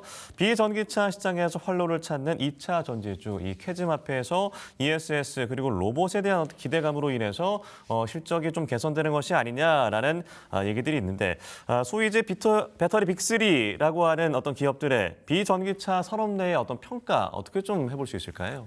증권가에서 지난주부터 나온 리포트를 보면 LG엔솔과 삼성 SDI에 대해서 ESS와 관련된 얘기들을 좀 많이 합니다. 있습니다. 네. 그러니까 말씀하신 것처럼 전기차 EV용이 아니라 그리고 아직까지 이제 로봇용은 아니고 그들이 얘기하는 것은 ESS와 관련된 성과가 올해 내년까지 나타날 걸로 보고 있기 때문에 그러한 포커스를 좀 맞추셔야 되지 않을까 싶습니다. 최근에 삼성 SDI 주가가 상당히 좋고 외국인들의 네. 매수가 좀 들어오는 게 그 리포트 이후에 이런 모습들이 좀 들어온다라고 말씀드릴 수가 있겠고 에코프로라든지 에코프로 비행 같은 경우 좀 조정을 좀 받고는 있습니다만 이런 쪽들 같은 경우는 아직까지 ESS에 대한 매출이 본격화되는 부분들은 아직까지는 아니다라고 보여지고 전고체는 앞으로 이제 로봇과 관련해서는 전고체가 이제 오긴 와야죠. 뭐 화재 위험성이 좀 적어야 되니까. 그렇지만 그것도 아직까지는 시간이 좀 걸리는 문제다라고 말씀드릴 수 있겠습니다. 따라서 지금 구간에 있어서는 빅3에 대한 그중에서도 삼성 SDI가 탑픽이고요. LG 엔솔이 두 번째고요. 이런 순으로 인해서 전체적으로 조금 ESS에 대한 기대감 이런 것들로 한번 좀 시장을 좀 봐야 될 것 같아요. 구체적으로 말씀드리면 LG 엔솔 같은 경우 올해 ESS 매출이 2배가 늘어날 것이다. 증권가에서는 그렇게 보고 있고요. 삼성 SDI 같은 경우는 우리가 SP 그러니까 이제 스텔란티스와 합작 공장 라인을 ESS 라인으로 전환한다라는 부분들을 통해서 우리가 이제 ESS 매출이 본격화될 것이다라는 것이 증권가의 전언이기 때문에 그런 부분들을 감안하게 된다라면 EV에 대한 부분들에서 조금씩 탈피하는 것이 아니겠나. 그렇게 말씀드릴 수가 있겠습니다. 예, 근데 여전히 이제 전기차의 어떤 매출 비중이 높은 상황에서 ESS의 어떤 매출이 오른다고 해서 실적이 크게 개선될까? 이런 우려가 있는 것 같기도 해요. 어떻게 좀 보세요? 우리가 ESS에 대한 매출 비중은 낮은데요. 네. 영업이익 비중은 높습니다. 그 부분이 이제 포커스다라고 말씀드릴 수 있겠죠. 과거에 LG화학 같은 경우 우리가 이제 화학회사에서 LG 엔솔을 잘라내고 나서 네. 순수화학회사로 남았다가 첨단 소재 사업부라는 게 있었습니다. 그게 2차 이제 소재를 만드는 건데요. 거기서 매출이 3분의 1인데 영업이익의 절반을 달성했어요. 그럼 주가가 올라갔습니다. ESS와 관련된 매출은 당연히 적죠. 하지만 영업이익 비중이 높다라는 측면, 그리고 현재 그 EV가 영업이익을 제대로 못 내고 있지 않습니까? 네. 그런 부분들을 놓고 보면 영업이익 단위 늘어나는, 그러니까 매출이 늘어나서 주가가 올라가는 것이 아니라 영업이익이 늘어나서 주가가 올라가는 그러한 형국이 될 가능성이 높기 때문에 그러한 관점에서의 접근은 유효할 수 있겠다 말씀드릴 수 있겠습니다. 예, 그렇다면 뭐 우리가 주목해야 될 키워드는 무엇인가? 여전히 LFP인가 아니면 실리콘 음극재인가? 앞으로 좀 기대가 되는 전고체인가? 어떻게 봐야 될까요? 지금 현재는 LFP로 봐야 되겠죠. 나머지들은 다 이제 우리가 다음에 올 상황이죠. 다음에 올 건데 다음에 올 것도 이제 우리가 빠르게 투자가 이루어져야 됨에도 불구하고 업황이 이제 좀 개선된다라고 그럴까요? 업황이 네. 이제 움직이는 속도가 상당히 좀 느리기 때문에 이것이 천천히 움직인다라고 봐야 되겠죠. 우리가 굉장히 좀 적절하신 질문인데요.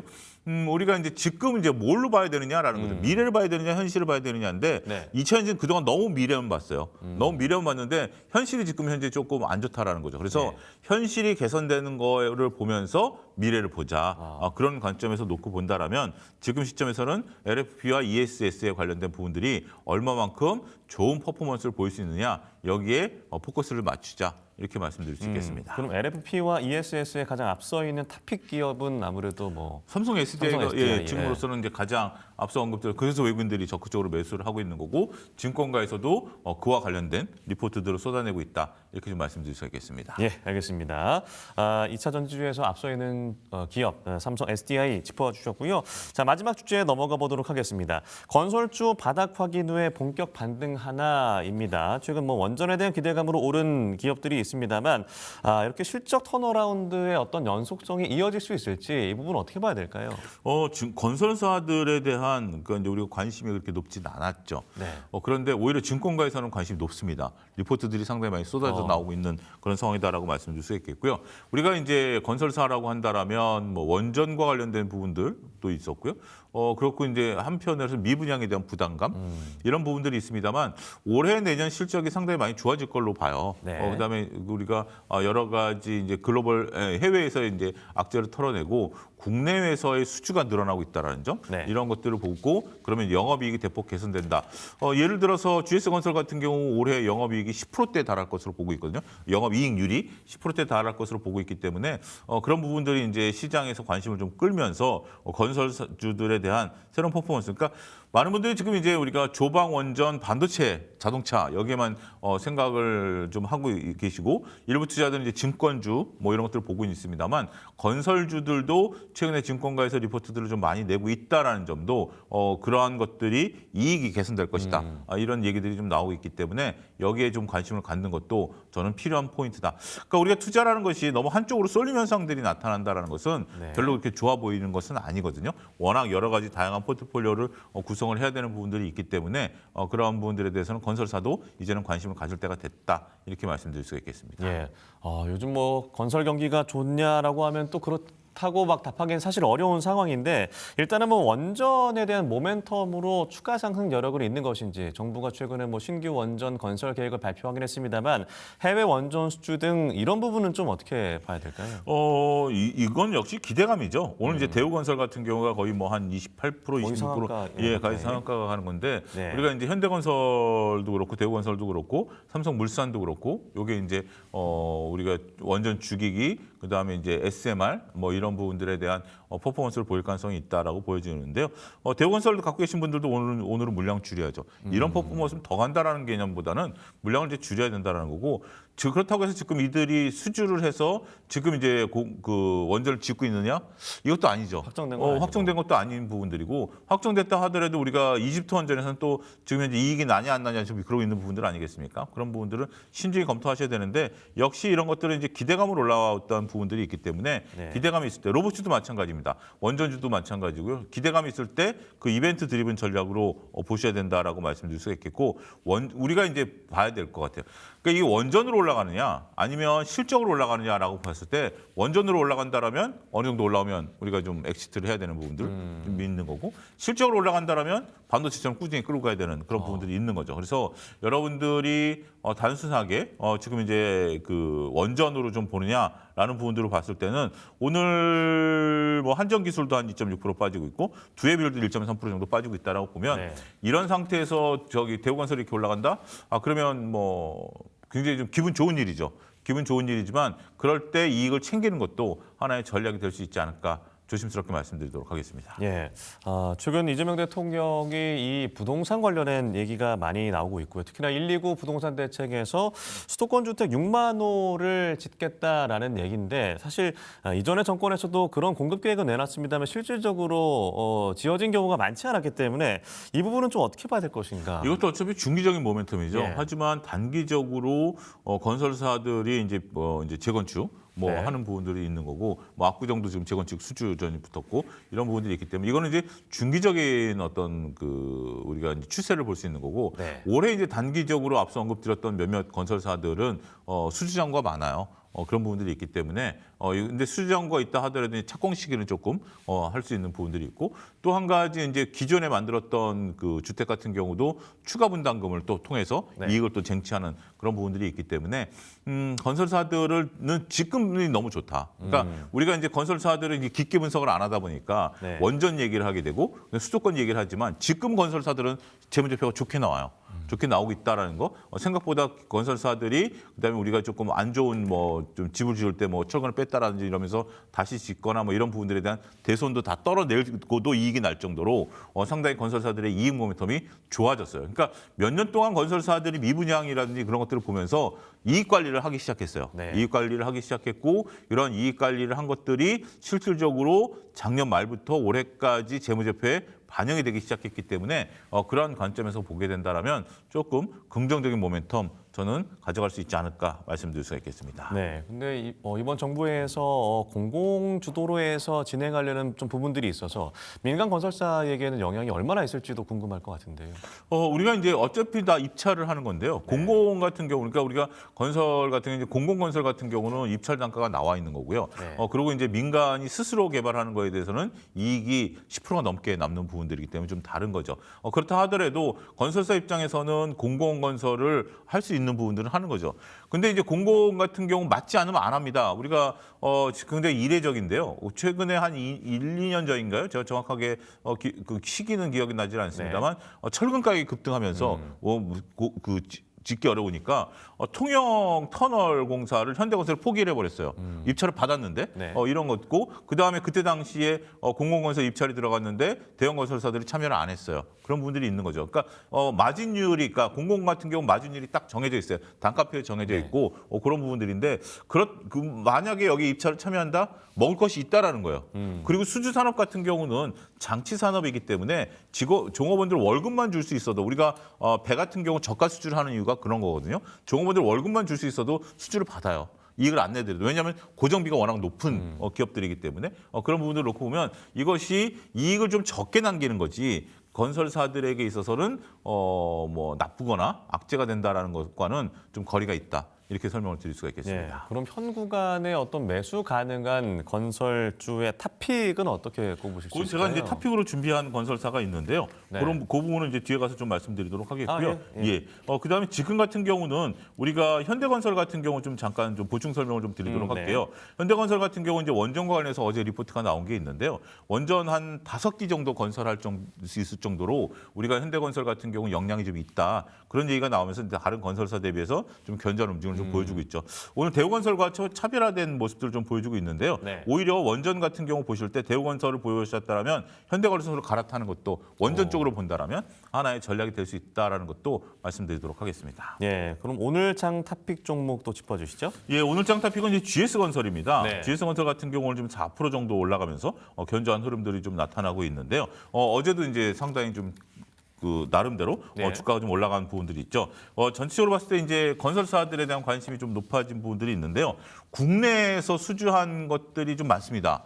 국내 수주 물량이 좀 많기 때문에 국내 건설에 있어서 앞서 언급드렸다시피 영업이익이 한 10% 정도 나타날 것으로 보고 있기 때문에 그러한 부분들에 대한 본격적인 영업이익이 좀 나타난다라고 좀 말씀드릴 수 있겠죠. 4분기 때가 좀 좋지는 않았어요. 4분기 때가 여러 가지 이제 비용들이 들어가면서 좋지는 않았습니다만 1분기 때는 이런 것들을 극복하고 영업이익이 대폭 개선될 것이다라는 것이 증권가의 전원이다라고 좀 말씀드릴 수가 있겠습니다. 그러한 것들이 반영이 되면서 그러니까 4분기에 좋지 않았었기 때문에 주가가 안 움직이다가 1분기 때 좋아질 것이다라는 증권가 발표가 있고 난 다음에 어제 리포트가 나왔거든요. 어제 오늘 이렇게 퍼포먼스를 보인다라는 측면에 있어서는 우리가 GS건설에 대한 부분들 한 건을 좀 보셔야 되지 않을까. 어떻게 보면 지금 이제 틈새 전략이다라고 좀 말씀드릴 수가 있겠습니다. 오늘 제약바이오가 올라가지만 그리고 이제 뭐 여행 섹터들은 좀 올라가지만 그렇지 않고 묵직하게 끌고 갈 수 있는 대형주 중에서는 GS건설을 추천드리겠습니다. 목표가는 지금 현재 21,000원에 거래되고 있는데요. 26,000원 제시해드리고요. 손절가는 19,000원 제시해드리도록 하겠습니다. 오늘 장 탑픽 종목으로 GS건설 짚어주셨고요. 목표가 26,000원, 손절가 19,000원이었습니다. 지금까지 YG경제연구소 차영수 소장과 함께했습니다. 고맙습니다. 감사합니다.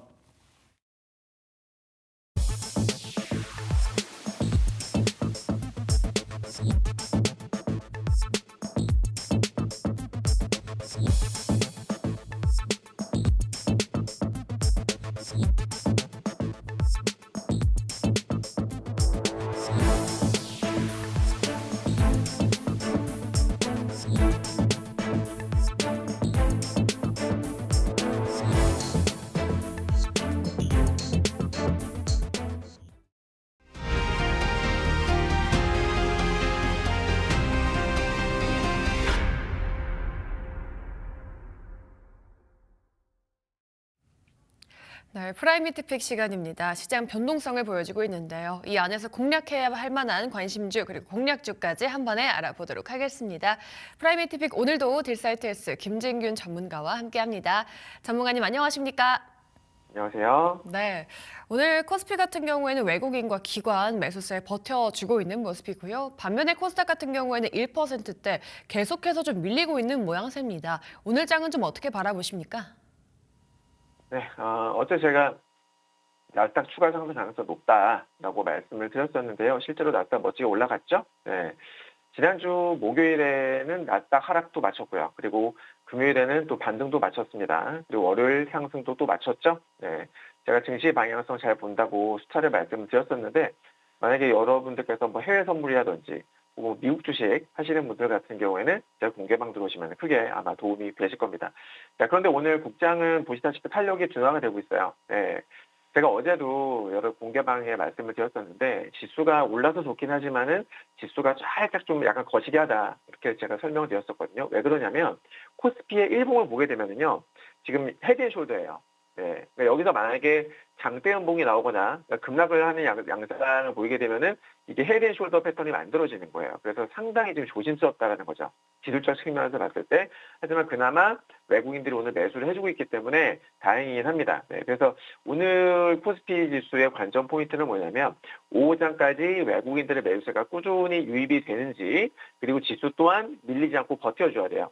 지금 미증시의 상승으로 인해 가지고 국장도 어제 갑자기 급등이 나왔고 오늘 살짝 또 올라간 상태잖아요. 코스피가 공중에서 붕붕 떴기 때문에 여기서 버텨줘야 된다는 겁니다. 그게 만약에 버티지 못하고 이탈하게 되면은 한 번 또 쫙 빠질 수가 있는 거예요. 상당히 조심스럽다 말씀드리겠고 코스닥도 보면은 이제 코스닥은 외국인들의 수급이 오늘 조금 부담스럽죠. 오늘 오후장까지 저점을 깨지 않아야 되고요. 그 외국인들의 수급 또한 마찬가지로 줄어드는 게 좋겠죠. 매도세가 줄어들면서 매수가 좀 유입이 되는 흐름이 가장 베스트예요. 예. 그래서 어제 전일 저점만 깨지 않는다라면 코스닥도 단기 상승 추세는 유효하다라고 볼 수가 있겠습니다. 하지만 만약에 어제 저점이 깨졌다 하면 이것 또한 부정적으로 봐야 되는 거예요. 자, 그리고 금일 밤 나스닥은요, 저는 오늘은 살짝 쉬어갈 수 있다. 왜냐하면은 금요일에도 급등이 나왔고 어제도 올라주지 않았습니까? 이틀 연속 통통한 양봉이 나왔기 때문에 살짝 쉬어갈 수 있는 그런 타이밍이라고 보여져요. 만약에 조정이 나오게 되면 조정이 나오더라도 약간만 나와야 되거든요. 만약에 121일선을 다시 이탈을 하게 되면 그건 부정적으로 봐야 돼요. 근데 만약에 그게 아니라 120선을 뭐 이탈하더라도 분가 기준으로 지지를 받으면서 아래 꼬리에 달려준다라면 나스닥 100지수는 제 기준으로는요 20일 이평선까지는 추가적인 반등도 노려볼 수 있지 않을까 그렇게 보고 있습니다. 따라서 오늘은요 오늘 밤 나스닥이 어떻게 마감을 할지 알 수 없잖아요. 그러니까 수익 나는 게 있으면 좀 챙기시면서 너무 무리하지 마시고 오늘 밤 나스닥이 이쁘게 마감하면 그때 내일 다시 매수를 해보시는 게 좋을 것 같습니다. 네, 국내 증시 탄력이 약간은 둔화가 되고 있긴 합니다. 코스닥 같은 경우에는 하락세를 보이고 있는데요. 오늘장 나스닥의 방향에 따라서 좀 시장의 향방이 결정될 것이다라는 코멘트 해드려봤습니다. 시장 전략 만들어봤고요. 다음으로는 종목들의 리뷰도 도와드리도록 하겠습니다. 어제 히트픽 종목은 금호타이어였습니다. 전기차 시대에 들어서서 타이어가 좀 계속해서 좀 빠르게 교체가 되고 있다라는 모멘텀 알려드렸었고요. 오늘장 또 급등을 해주고 있습니다. 6%대 상승, 그리고 오픈엣지도 지금 수익률 높여가지고 있습니다. 오늘 또 강세 연출하고 있는데요. 이 종목들은 지금 어떤 대응 전략 필요할까요? 네, 전일 제가 추천드렸었던 히트픽은 금호 타이어였었죠, 그죠? 너무 아깝죠. 제가 추천드리기 전에 이미 급등이 나와버려가지고 공개방에 올려드리지 못했어요. 네, 저 개인적으로 추격 매수는 안 하는 스타일이라서 아무튼 뭐 좋은 종목을 발굴을 했던 것 같은데, 자, 금호타이어는 제가 어제 강조드렸던 게 뭡니까, 여러분들? 최근에 글로벌 시장이 이제 전기차 중심으로 재편되는 흐름에 맞춰서 저가 수주 대신에 이익률이 높은 어떤 고인치 제품과 그리고 EV 전용 타이어로 사업 구조를 완전히 탈피했다는 게 포인트라고 제가 말씀을 드렸잖아요. 전기차는요, 여러분들 아시겠지만 내연기관차보다 훨씬 더 무거워요, 배터리 때문에. 그리고 가속력이 상당히 강하죠. 엑셀만 살짝만 봐도 그냥 붕붕 나가잖아요. 그래서 타이어 마모가 그러니까 일반 내연기관차에 장착되는 타이어보다 훨씬 더 마모가 일반 내연기관차보다 훨씬 더 마모가 빠르게 진행이 된다는 거예요. 그래서 전기차 타이어는 좀 더 탄탄하고 좋은 소재가 들어갑니다. 그러니까 그만큼 고부가 가치 제품이라는 건데 이런 제품의 비중을 늘린 결과 상사 일의 최대 매출인 4조 7천억을 달성을 했다는 거죠. 그러니까 쉽게 말해서 체질 개선에 성공을 한 겁니다. 지금 주가가 어제도 급등이 나오고 오늘도 올라가는 이유가 있는 겁니다. 자, 이렇게 어떤 제품 믹스 개선은요. 이 원재료 가격 변동에도요. 안정적인 영업이익률을 유지할 수 있는 어떤 기초 체력을 만들어준다고 볼 수가 있겠는데 세계 최초로 초고화중 기술을 적용을 해서 이 글로벌 완성차 업체 뭐 벤츠라든지 폭스바겐이라든지 걔네들에다가 이제 신차에 장착되는 타이어도 공급을 하고 있어요. 근데 신차 타이어를 공급을 하게 되면 이게 어떻게 되냐면 향후에 이렇게 타이어 교체 주기가 돌아왔을 때 일반 사람들 같은 경우 보통은 기존에 장착되어 있던 브랜드를 다시 찾게 되거든요. 이런 걸 뭐라 그래요? 낙인 효과라고 하죠. 네, 그래서 안정적인 어떤 미래 수익금까지 확보를 했다라고도 볼 수가 있을 것이고 또 현재 베트남 공장 증설에 이어서 28년도에 완공 예정인 폴란드 공장까지도 준비를 하고 있어서 뭐 물류비도 절감할 수 있고 또 유럽 시장의 점유율 확대를 위한 어떤 그런 글로벌 생산 거점 구축에도 박차를 가하고 있다 이렇게 보셔야 됩니다. 특히나 좀 전기차는요 이 타이어 교체 주기가 좀 짧아요. 아까 말씀드렸지만 마모가 심하기 때문에 짧습니다. 그래서 신차 공급의 어떤 확대와 맞물려서 이 타이어 산업의 슈퍼 사이클이 찾아올 가능성도 우리가 좀 체크를 해야 되지 않을까 이렇게 생각을 하고 있어요. 그러니까 결국 독보적인 어떤 기술력과 또 거의 전략적인 어떤 유럽의 생산 기지 확보 이런 것들은 어떤 중국산 저가 공세를 막아낼 수 있는 포인트가 되겠고 또 2028년도 이후에는요 매출이 비약적으로 상승하는 어떤 길게 봐야 된다는 거예요. 길게 뭐 1년, 2년 봤을 때 매출이 비약적으로 상승하는 그런 어떤 퀀텀 점프의 핵심 동력이 될 가능성이 매우 높다라고 그렇게 보고 있습니다. 자, 그리고 지난 9일과 28일 날, 그러니까 1월 9일, 1월 28일에 두 번이나 추천드렸었던 오픈엣지 테크놀로지가 역시나 슈팅이 나오면서 거의 추천가 대비 20% 가깝게 급등 중에 있는데요. 일단 수익 축하드리고 AI 반도체 설계의 핵심 뭐랍니까? 바로 NPU, 그죠? NPU와 또 메모리, 서브 시스템 IP를 통해 통합적으로 이제 제공을 하는 그런 기업이다라고 말씀드렸었는데 최근에 이 온디바이스 AI 구현의 필수적인 저전력. 그러니까 전력을 많이 소모하면 안 되잖아요. 그죠? 스마트폰이라든지 뭐 휴머노이드도 마찬가지예요.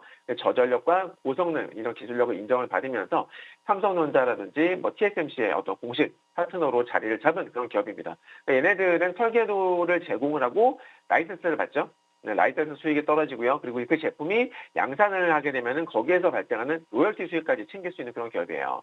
근데 중요한 건 뭐냐면 과거에 2023년도부터 체결됐었던 다수의 계약들이 어떻게 돼요? 작년부터 시작을 해가지고 실제 양산 단계에 진입을 하기 시작했다는 거죠. 그러면 어떻게 되겠어요? 올해부터는 로열티 매출 비중이 서서히 늘어나게 되겠죠. 그래서 그렇게 되면 수익성이 개선될 수 있다는 어떤 기대감이 적용이 될 것이다. 주가도 당연히 우상향할 수 있겠죠. 거기다가 삼성의 4나노 공정 기반의 어떤 차세대 메모리 표준이죠. LPDDR6 IP 개발까지 이미 마쳤기 때문에 상반기에 뭐 혹시라도 운이 좋으면은 추가 수주 소식도 들려올 수 있겠다라는 거죠. 네, 그러니까 결과적으로 2026년도는 이 모바일을 넘어서 자동차 그리고 로봇 뭐 이런 다양한 산업으로 이제 AI가 확산되면서 오픈 엣지 테크놀로지가 이 엣지 AI 시장의 성장을 바탕으로 이 기업 가치가 다시 한번 리레이팅이 될 수 있지 않을까 이렇게 보고 있습니다. 자, 이렇게 제가 여러분께 히트픽주로 제시를 해드리는 종목들, 뭐 현대차도 있었고요, 가온칩스, 두산 에더빌리티, 롯데 에너지 머티리얼스 정말 다 급등이 나왔거든요. 오픈 엣지도 좋은 흐름 보이고 있습니다만은 일단은 정말 제가 드릴 때는 단순히 차트만 보고 드리는 게 아니다라고 제가 강조를 드렸었죠. 정말 내용을 봅니다. 저는 업황을 보고 그다음에 이 기업이 거기서 실적이 정말 좋아질 수 있는지 이런 부분들을 살핀 다음에 그다음에 차트까지 예쁘면 추천을 드리는 거예요. 그래서 승률도 높고 기대 승률도 높은 거죠. 이렇게 좋은 종목 받고 싶으시면 어떻게 하셔야 됩니까? QR코드 찍으셔서 공개방에 꼭 들어오세요. 들어오셔서 같이 매매해 보시면은 좀 재밌게 수익 내면서 즐겁게 매매를 하실 수 있을 겁니다. 네, 좋습니다. 어제 공개되셨던 금호타이어 아쉽게도 급등한 이후에 포트에 편입되진 못했지만 오늘장 강세를 이어가지고 있고요. 오픈엣지 테크놀로지도 급등하면서 수익률 올려주고 있습니다. 리뷰해드린 내용 잘 참고해보시기 바랄게요. 네, 그럼 본격적으로 관심주 알아보도록 하겠습니다. 오늘은 오랜만에 로봇 섹터에서 가져와 주셨는데요. 유진 로봇이 오늘장 첫 번째 관심주입니다. 오늘 이틀 연속 20% 넘는 장대 양봉을 보여주고 있는데 오늘 로봇 섹터가 잘 가긴 하는데요. 유진 로봇이 그중에서 좀 제일 많이 튈 수 있는 이유, 매력 포인트가 뭐가 있을까요? 네, 아무래도 이번 그 유진 로봇이 급등을 한 배경, 가장 직접적인 트리거는요, 바로 큰 손. 네, 큰 손이 등장했다라는 이슈죠.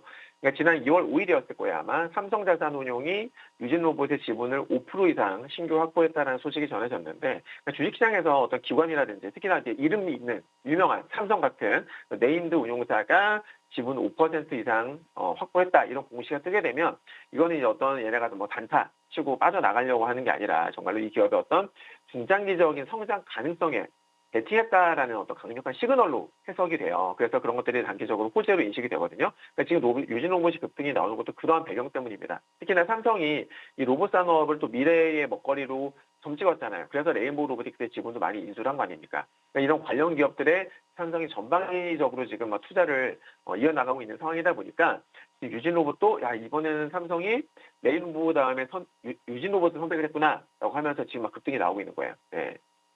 물론 원위로 계속 올라가지 않겠지만은 단기적으로는 상당히 강한 모멘텀을 장착을 한 거죠.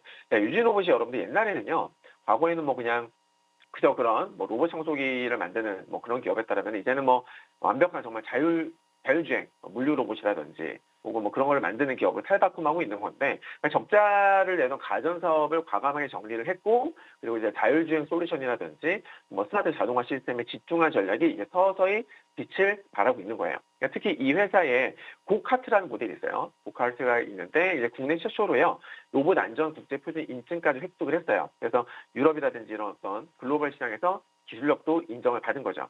최근에는 이 대규모 생산 설비 그 계약을 잇따라서 체결을 했거든요. 그래서 실질적인 매출 실적이 서서히 쌓여가고 있는 거예요.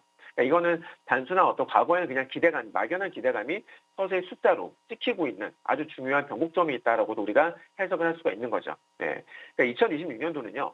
마침 또 전 세계적으로 이 지능형 로봇들이 이 시제품 단계를 넘어가지고 또 실제 공장과 또 어떤 물류 현장에 서서히 투입될 수 있는, 아마 뭐 아틀라스 같은 경우는 뭐 내년이라고 얘기가 나오고 있는데, 아무튼 서서히 이제 투입이 시작되는 그런 어떤 초도 양산의 해가 될 수가 있잖아요. 유진 로봇도 그 수혜를 입을 수 있는 거죠. 네. 여기다가 정부의 강력한 지원 사격도 빼놓을 수가 없겠죠. 정부가 지금 뭐 하고 있습니까? 150조 규모의 어떤 국민 성장 펀드 중에서 정부가 추진하는 이 국민 성장 펀드 중에서 상당 부분이 이 AI와 로봇 분야에 집중 투자가 되고 있단 말이에요. 이런데 거기서 유진 로봇 같은 경우에는 그 국제 과제 수행 경험이 상당히 많아요. 그래서 정책 수혜주로서의 어떤 입지도 탄탄하다, 이렇게 보시면 될 것 같습니다. 차트 보실게요.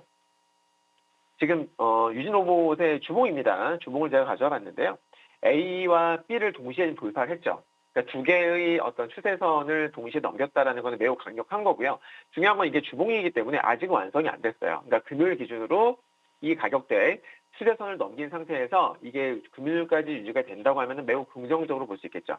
물론 이제 메이드가 된다고 했을 때 바로 올라가는 것보다는 아마도 돌파했으니까 지지 테스트 조정이 나올 수 있다는 점 꼭 명심하셔야겠습니다. 그러니까 살짝 눌렸는데 만약에 이 두 라인에서 이쁘게 지지까지 받으면 금상첨화가 되겠죠. 구매하신 분들 참고하시기 바라겠습니다. 네, 과거에 로봇주가 막연한 기대감으로 움직였다면 이제는 실적 기대감과 함께 삼성 자산운용의 지분 취득 이슈까지 더해지면서 유진 로봇은 강하게 탄력을 받고 있습니다. 알려드린 매력 포인트 좀 참고하시면서 앞으로의 추이 기대해 보시면 좋겠습니다.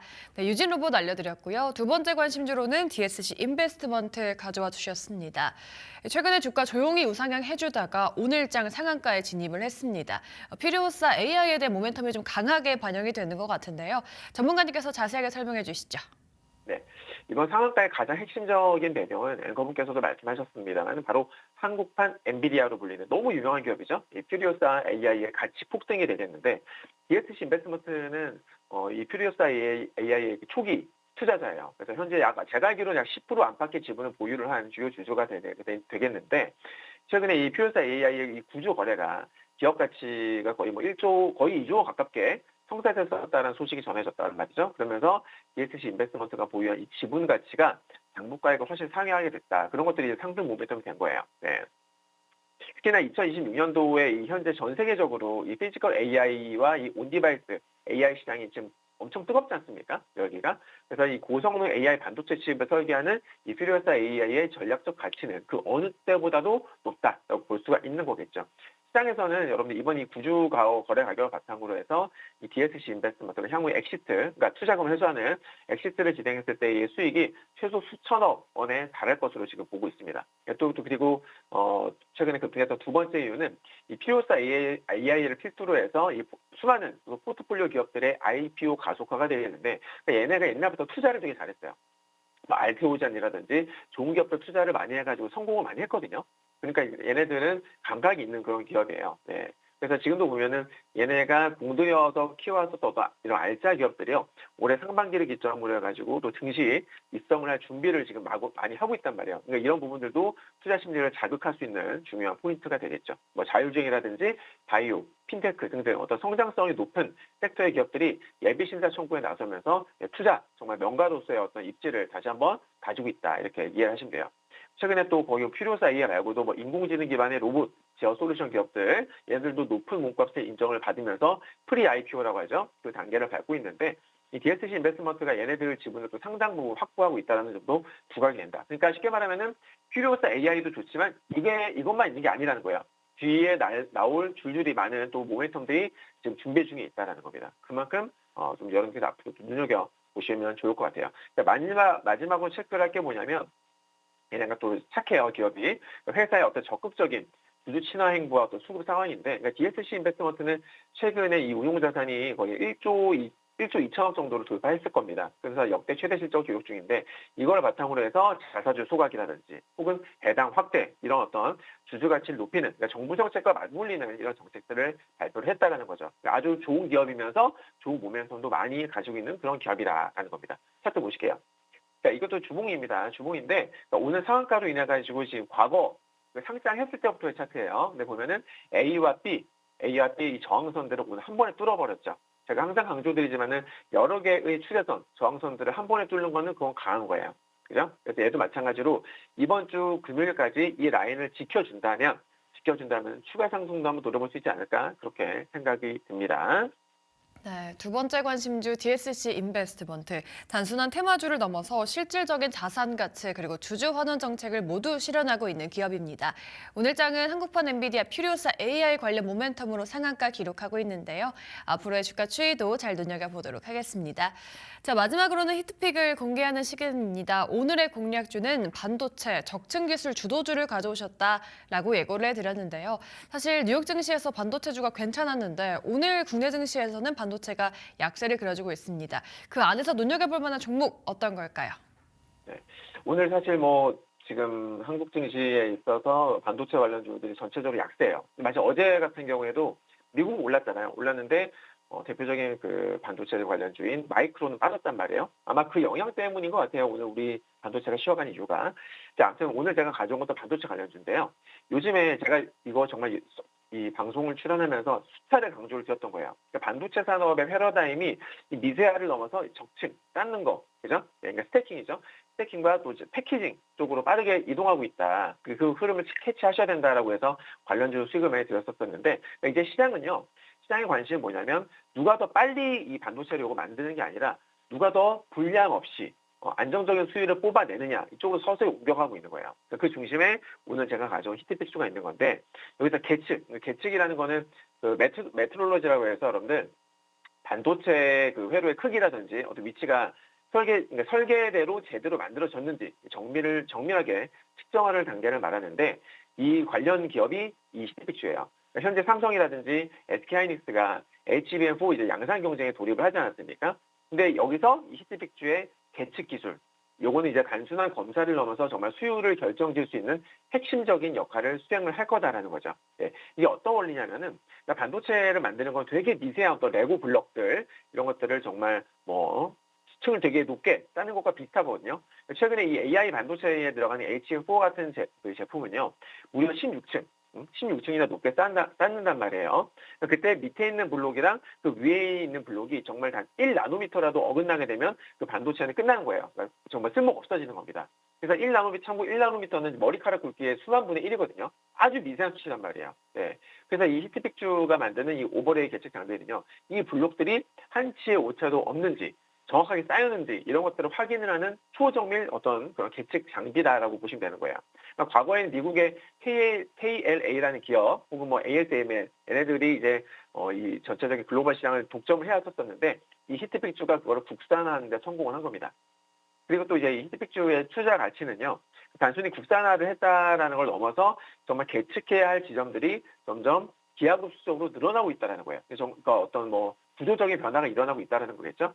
HBM이 여러분들 6세대 HBM4로 진입을 하면서 그 적층 단수가 아까 제가 16단이라고 설명을 드렸었는데 그러니까 층과 층 사이를 연결하는 구멍, 그러니까 TSV라고 했는데 그 개수도 되게 많아졌거든요.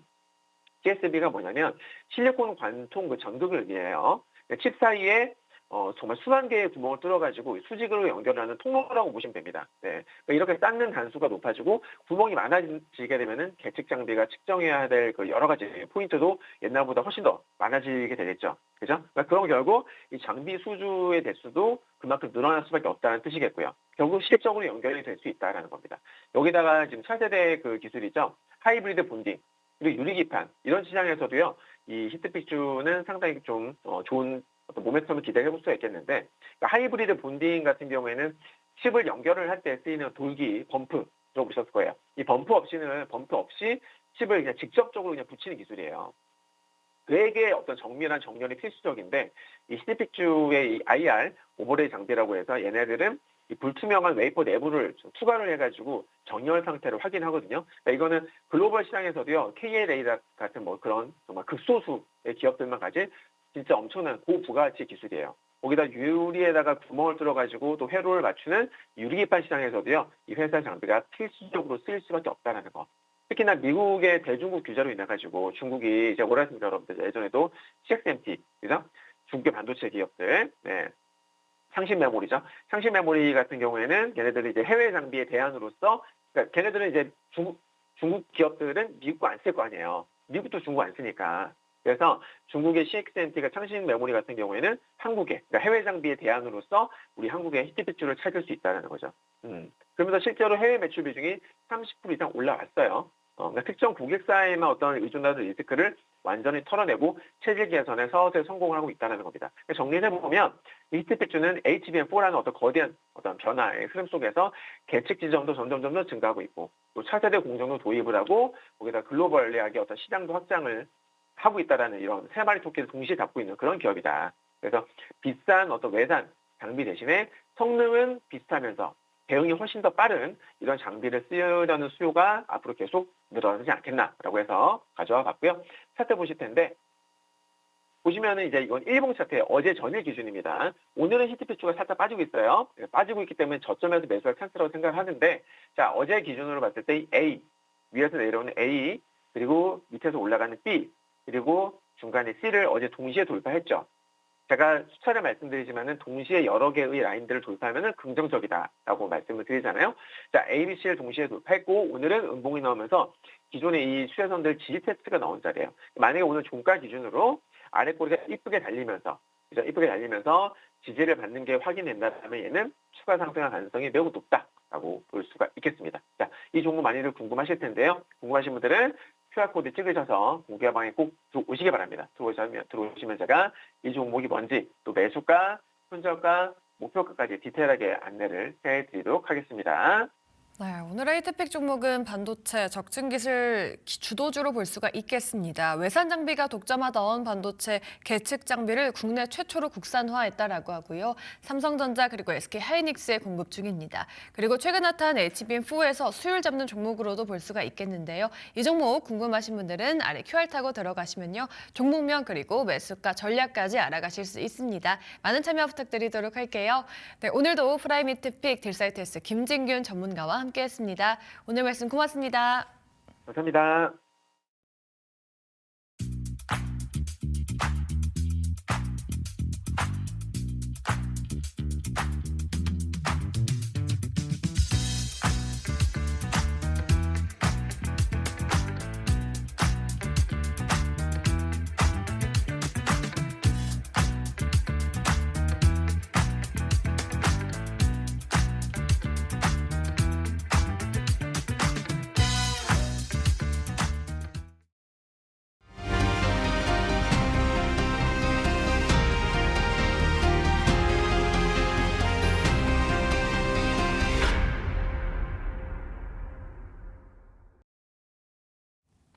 네, 2월 들어서 자산시장에서 가장 큰 변동폭을 보인 것이 바로 금입니다. 지난 1월 말 5,600달러 올라갔던 그 가격이 최근에 4,400달러까지 빠졌다가 최근에 다시 5,000달러 선을 터치하긴 했는데요. 앞으로 금 자산의 어떤 변동성은 어떻게 이어질지 이분 모시고 이야기 나눠보도록 하겠습니다. 금 투자 전문가 조규원 대표와 함께합니다. 안녕하십니까? 네, 안녕하십니까. 네, 최근 금 가격 어떤 차트들 보면은 참 무섭습니다. 그러니까 무섭게 오르고 무섭게 빠진다라는 말이 맞는 것 같은데 최근 흐름 좀 어떻게 보세요? 아무래도 이제 좀 지정학적인 문제도 있고요. 그리고 금이라는 자산 자체가 이제 상승기에 본격적으로 이제 진입을 하다 보니까 변동성이 커지는 건 당연하다 이렇게 보시면 될 것 같아요. 네. 여기에 더불어서 요즘에는 이제 실물이 많이 사라지고 있다 보니까 더욱더 이런 변동성이 커지는 것 같은데 예를 들면 중앙은행들이 지금 사상 최고치 수준으로 매년 이렇게 금을 사모으고 있습니다. 그리고 그렇게 사모은 양이 어느 정도냐라고 하면 1960년 그러니까 거의 지난 100년 동안 가장 많은 양의 금을 보유했던 금본위제 시기 때보다도 예. 지금이 중앙은행들이 보유한 금 보유량이 더 많다라는 거죠. 근데 예나 지금이나 사실 지구상에 있는 금의 양은 늘 한정적입니다. 근데 이런 상황에서 중앙은행들이나 투자기관들이나 이렇게 큰 손들이 이렇게 실물 금들을 쓸어간다라고 하면 세상에 유통되는 금의 양이 적어지다 보니까 똑같은 수요가 붙더라도 더 많이 오르고 만약에 수요가 조금만 빠진다 그래도 더 많이 떨어지는 이런 큰 변동성이 나오게 된다. 이렇게 생각하시면 될 것 같은데요. 근데 이렇게 탄탄하게 기본적으로 꾸준히 사주는 그런 매수세가 나타난다라는 건 떨어질 때 좀 큰 조정이 있기도 했지만 네. 하방 경직성을 가지고 탄탄하게 밀어 올려주는 그런 상승의 모습이 앞으로도 지속될 거다 이렇게 볼 수 있을 것 같아요. 예, 각국 중앙은행이 이 금을 많이 산다라고 하셔서 질문을 드려보면 왜 중앙은행들이 많이 사는 것인가? 그러니까 달러 그리고 다른 기축통화 대비해서 금의 가치를 좀 더 높게 본다고 보면 되는 거예요? 결국엔 두려워서 그런 거죠. 원래 이제 전 세계적으로 봤을 때 안전자산이라고 하면은 뭘 뽑을 수 있냐라고 하면 결국엔 첫 번째는 달러가 되겠고 두 번째는 금이 되겠죠. 네. 근데 그러니까 금보다는 달러가 아무래도 이런 황금성이나 다양한 부분에서 훨씬 더 이점이 많다 보니까 그냥 이자도 배당도 안 주는 금을 살 바에 미국 네. 국채라도 사놓는 게 낫겠다. 이런 것들이 거의 지난 50년 동안 이어졌던 패턴이었거든요. 그런데 이게 조금 달라지기 시작했습니다. 화폐의 양을 너무 많이 연준이 찍어내기도 하고요. 그 다음에 이제 뭐 트럼프 정부가 연준을 압박하는 이런 행위도 있고요. 더군다나 이제 미국이라는 국가가 달러를 마치 무기처럼 사용하면서 러시아의 외환 보유고를 동결한다던가 혹은 이제 뭐 베네수엘라 마두로 대통령을 잡아온다던가 이런 것들을 보면서 달러를 우리 외환 보유고에 담아놨을 때 과연 안전자산이 맞냐라는 부분에 그 신뢰가 완전히 깨지게 되었다라는 거죠. 자, 그러면은 이제 다른 대안을 생각해 봅시다. 네. 위안화로 갈까요? 유로로 갈까요? 엔화로 갈까요? 이런 것들을 생각해 보면 달러조차 그런데 과연 위안화는 믿을 수 있겠는가? 유로는 믿을 수 있겠는가? 이런 부분에 대해서 다 퀘스천 마크가 붙을 수밖에 없는 거죠. 그렇다 보니까 이동할 곳이 금밖에 없었습니다. 그래서 전 세계 중앙은행들의 금 매입량이 이렇게 가파른 것도 그리고 화폐의 가치가 정말 이렇게 무섭게 떨어지는 것도 다 일맥상통한 그런 이제 뷰다 이렇게 바라보시면 될 것 같습니다. 네, 결국 한 키워드로 꼽자면 뭐 달러에 대한 신뢰도인 것 같습니다. 그래서 달러의 신뢰가 흔들리면은 오르는 것이 뭐 비트코인. 그런데 비트코인은 금 대비해서 변동성이 굉장히 큰 어떤 자산이라고 알려져 있고, 근데 최근의 흐름들을 보면은 금이 더 변동성이 큰 것 같아서 이 부분은 좀 어떻게 봐야 될까요? 우리가 흔히 이제 금의 변동성을 보고 놀라는 이유 중에 하나가 금을 안전자산이라고 생각해서 그런데 네. 제가 아까 전에도 말씀드렸던 그 안전자산이라는 측면과 일반인들이 생각하는 안전자산이라는 그 생각이 약간의 생각의 차이가 있다 이렇게 생각을 하시면 될 것 같아요. 일반인 분들은 안전자산을 다양하게 생각을 해요. 예를 들면은 위기 때 오르는 것도 안전자산, 현금의 가치가 떨어질 때 가치를 지켜주는 것도 안전자산, 네. 그다음 예금처럼 그렇게 그 손해를 발생하지 않는 것도 안전자산, 뭐 다양한 걸 안전자산이라고 생각을 하는데 예. 그 안전자산이 어떤 시기, 어떤 위기 때 나의 자산을 지켜주느냐 그런 측면에서 다양한 종류가 있다라고 생각하시면 돼요. 예를 들어 대표적인 안전자산 달러를 뽑아보죠. 달러도 우리나라 IMF 때 거의 2.5배가 상승을 했었고요. 이제 글로벌 금융위기 때도 2배 가까이 치솟았다가 이제 다시 급격하게 떨어지는 이런 현상들도 많이 나타났었죠. 즉 달러는 현금의 가치가 급격하게 오르고 디플레이션형 경기 침체일 때 그때 빛을 보는 자산이다. 이렇게 보시면 될 것 같고요.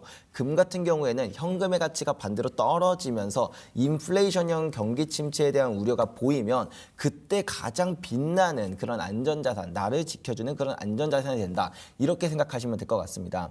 그런 측면에서 지금 금이 변동성이 커지고 있다라고 하는 건 그럼 시장이 바라보는 뷰가 현금의 가치가 더 빠르게 떨어지고 특히 신뢰가 흔들리는 시대로 가고 있구나라는 것을 이제 직접적으로 보여주는 숫자라고 보시면 될 것 같아요. 예. 그러니까 최근 한 달간의 그래프를 보면은 변동성이 큰 건 맞지만 제가 뭐 지금 그래프를 보고 있는데 2022년 한 10월 그때쯤부터 계속해서 상승해서 거의 한 4배 이상 오르는 모습을 보여줬고 비트코인과 이 비트코인과 금의 어떤 상관관계는 좀 있다고 볼 수 있는 거예요. 어떻게 보세요? 이게 특성을 두고 보면 네. 비슷하다라고 볼 수도 있는 부분이 있겠죠. 그러니까 네. 어떻게 우리가 해석을 하면 좋냐면 최근 최근 몇 달 정도를 두고 보면 뭐 비트코인도 떨어지고 뭐 금도 떨어지고 이런 모습들이 나타나기도 했지만 이제 한 4, 5년 정도의 이제 큰 흐름을 두고 보면 네. 비트코인도 오르고 금도 오르고 주식도 오르고 부동산도 오르고 뭐 다 오르는 것처럼 보이죠.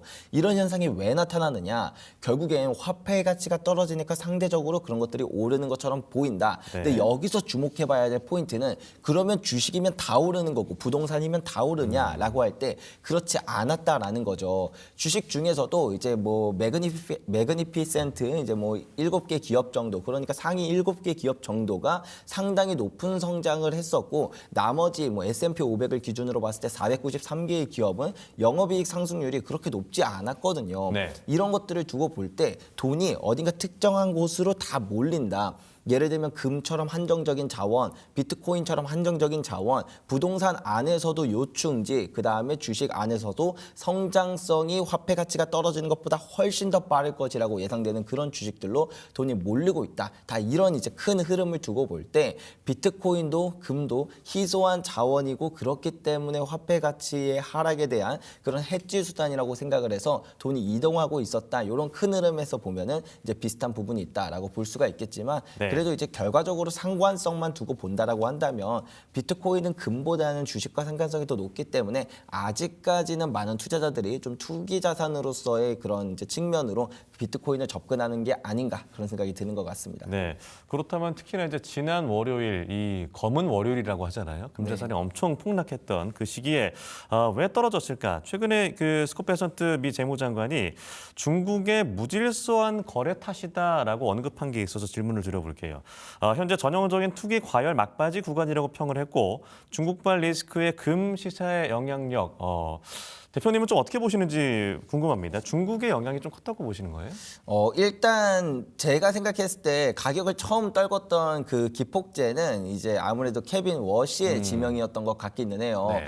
왜냐하면 금이라는 자산 자체가 화폐의 가치가 떨어질 때 반대로 이득을 보는 자산이다. 이렇게 볼 수가 있는데 달러와 금이 반대로 가는 이런 측면을 생각할 때 작년에 이제 금리 인하 2번 있었고 이제 12월에는 조금씩 돈을 푸는 그런 흐름이 나타났었죠. 그러자 시장 참여자들은 생각한 거예요. 2026년은 정말 뜨거운 한 해가 될 수 있겠다. 트럼프의 중간 선거까지 있으니 야 거기다 파월은 이제 파월이 교체되면서 좀 더 완화적인 통화 정책을 하는 그런 중앙은행의 의장이 태어나게 되겠구나. 이런 생각을 하다 보니까 그럼 달러 가치 많이 떨어지겠네. 그럼 금 가격이 여기서 더 많이 오르겠네라고 생각을 했었지만 근데 많은 사람들의 그런 생각과는 별개로 네. 후보 중에서 이제 이야기되는 후보 중에서 가장 매파적인 성향을 갖고 있었던 케빈 워시가 지명이 되면서 이거 생각보다 금리 인하가 별로 안 하는 거 아니야? 오히려 금리 인상을 하는 거 아니야? 이런 식으로까지 생각이 뻗어나가면서 달러 강세가 일어날 수도 있다는 그 두려움이 금 가격을 떨어뜨리는데 이제 큰 기폭제가 됐다라고 생각을 할 수가 있고요. 근데 이제 그거가 이제 금 가격을 이제 하락하는 요인으로 작용을 했으나 네. 이 하락의 폭을 키운 건 레버리지 청산이었다 이렇게 볼 수도 있을 것 같아요. 최근 들어서 이제 비트코인이 많이 떨어졌던 이유도 이 레버리지 청산과 관련이 깊은데요. 당시 이제 1월 30일 이제 장마감 직후에 어떤 뉴스가 있었냐면 네. 시카고 상품거래소 CME에서 금과 은에 대한 증거금을 대폭 인상한다라는 발표가 있었습니다. 그건 이제 무슨 말이냐? 많은 레버리지로 투자했던 투자자들이 갑자기 현금을 마련해야만 하는 그런 일이 생긴 거예요. 뭐 이렇게 현금이 좀 두둑하게 있으신 그런 트레이더 분들은 현금을 마련했겠지만 그렇지 못한 투자자들은 어쩔 수 없이 포지션을 청산해야만 하는 그런 이제 상황이 발생했다라는 거죠. 네. 그러면 누군가의 포지션 청산으로 가격이 떨어지면 또 그건 누군가의 위기가 되고 그렇게 가격이 하락하면 또 위기가 되고 이렇게 청산 도미노가 나왔다. 그래서 이제 돌이켜 보면 이제 월요일에도 마찬가지로 상하이 금거래소도 증거금을 올렸고요. 그 다음에 그로부터 4일 뒤인 이제 목요일에도 인도 금거래소와 상하이 금거래소 CME가 다 합작해서 한 번 더 증거금을 올리는 이런 현상이 나타나면서 이제 이런 금 가격과 은 가격이 크게 조정을 받는데 영향을 미쳤다.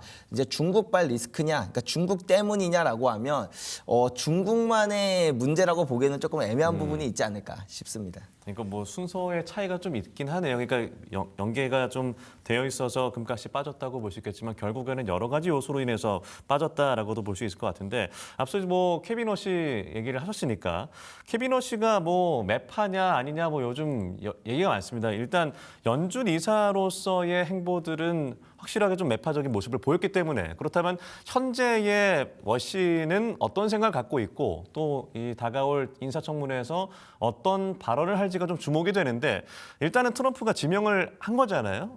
어떻게 좀 예상을 하세요?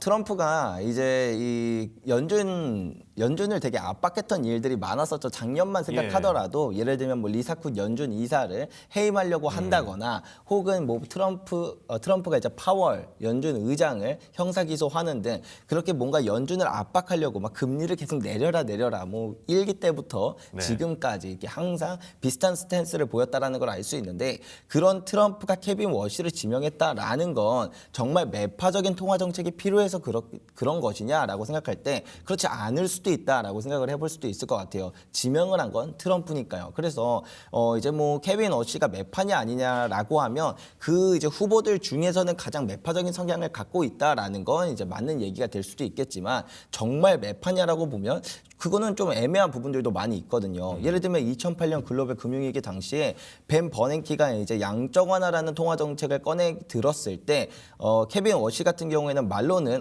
그런 거 좀 별로 안 좋은 것 같다 이런 식으로 이야기를 하긴 했지만 표는 또 찬성표에 던졌어요. 그러니까 과연 케빈 워시가 정말 매파적인 성향이냐라고 하면 그렇지는 않을 수가 있다. 뭐 누가 그런 말을 했는지는 잘 기억이 안 나지만 박쥐파에 가깝다라는 그런 말처럼 케빈 워시가 우리가 생각하는 것만큼의 매파적인 성향은 아닐 수 있다. 그렇게 생각해 볼 수도 있을 것 같아요. 그럼 어떤 케빈 워시 쇼크라고 하잖아요. 그 쇼크는 좀 지나갔다라고 볼 수 있는 거예요. 한번 좀 지켜봐야 될까요?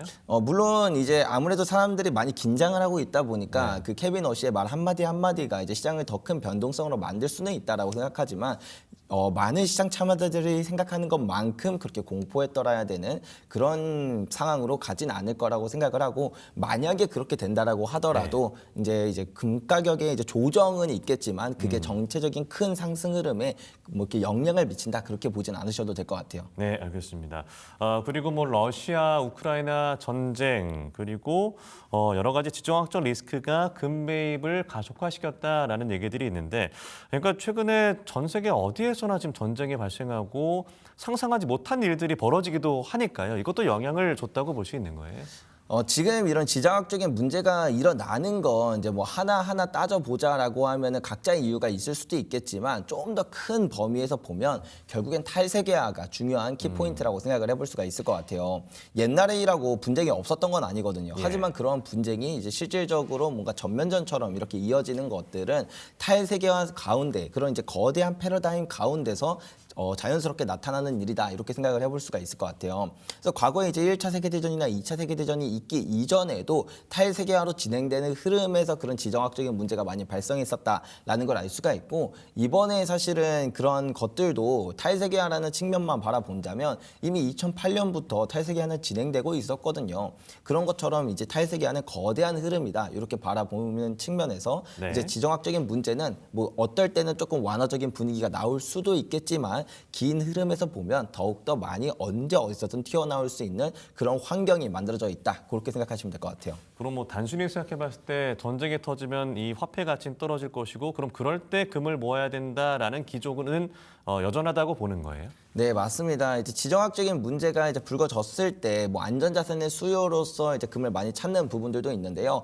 여기서 이제 금이 가장 각광받게 되는 이유 중에 하나는 말씀해 주셨던 것처럼 전쟁이라는 건 화폐 발행량이 많이 늘어난다라는 것과 가장 이제 상관성이 있다 보니까 그런 부분들은 화폐의 가치를 떨어뜨리고 반대로 금 가격을 올리는 데 요소가 된다라고 볼 수도 있을 것 같고요. 그리고 이제 전쟁을 하는 과정 가운데서 신뢰가 많이 끊어집니다. 예를 들면 전쟁을 하기 때문에 이제 뭐 기존에 무역을 하던 그런 무역들도 이제 공급망 병목 현상이 일어나기도 하고 미국이 달러를 가지고 무기화하는 것처럼 다른 국가들도 자신의 화폐를 가지고 무기화할 수도 있는 이런 일들도 발생하게 되겠죠. 즉 공급망 병목도 인플레이션에 영향을 미치고 그 다음에 이제 달러를 무기화하는 것도 화폐의 가치를 낮추기 때문에 인플레이션에 영향을 미치고 그 다음에 전쟁이라는 것 자체가 화폐 발행량을 많이 늘리기 때문에 이것 또한 인플레이션에 영향을 미치다 보니까 인플레이션에 가장 강한 자산인 금이 각광받게 되는 것은 너무 자연스러운 흐름이다. 이렇게 생각하시면 될 것 같습니다. 예, 최근 뭐 몇 주간의 큰 변동폭을 보여줬던 금, 현재 이제 다시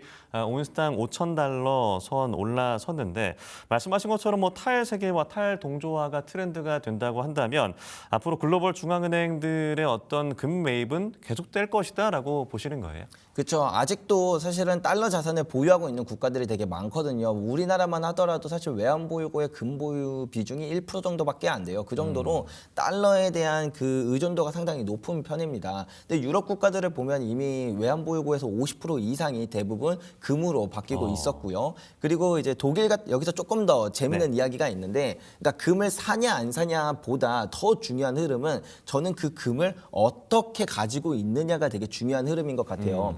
예를 들면 우리나라는 이제 금을 뭐 얼마 가지고 있지도 않지만 그 금마저 사실 런던에 있습니다.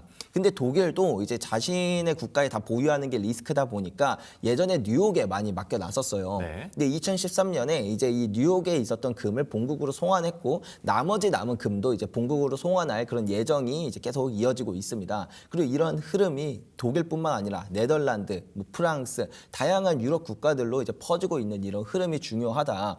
그러니까 이거는 서로 믿지 못하는 시대로 가고 있다는 뜻입니다. 그럼 과거에 이런 게 비슷한 게 언제 있었냐라고 하면 1960년대를 보면 그때 이제 달러의 가치가 너무 빠르게 떨어지자 다른 중앙은행들이 달러를 가지고 가서 금으로 바꿔달라고 하기 시작했어요. 베트남 전쟁 당시. 네, 맞습니다. 그러다 보니까 이 달러의 가치를 지키기 위해서 미국은 유럽 7개국을 모아서 이제 금을 현물로 덤핑하면서 금 가격을 억누르려고 했던 그런 역사가 있었거든요. 이거는 이제 런던 골드풀이라고 하는 연합체를 의미를 하는데 네. 근데 이렇게 가격을 계속 억눌러도 결국에는 달러가 문제라서 이러한 현상들이 나타나는 거다 보니까 1967년에 그 런던 골드풀 안에 있었던 프랑스 국가가 이제 먼저 탈퇴를 하기 시작을 했어요. 그러면서 그 당시 대통령이 샤를 드골 대통령이 이제 자신의 나라의 군함까지 미국으로 끌고 가서 내가 보관하고 있었던 금 내놔라 이런 식으로 하면서 금을 본국으로 송환하기 시작했고 그 이어서 네덜란드도 가져가고요, 영국도 가져가고 이렇게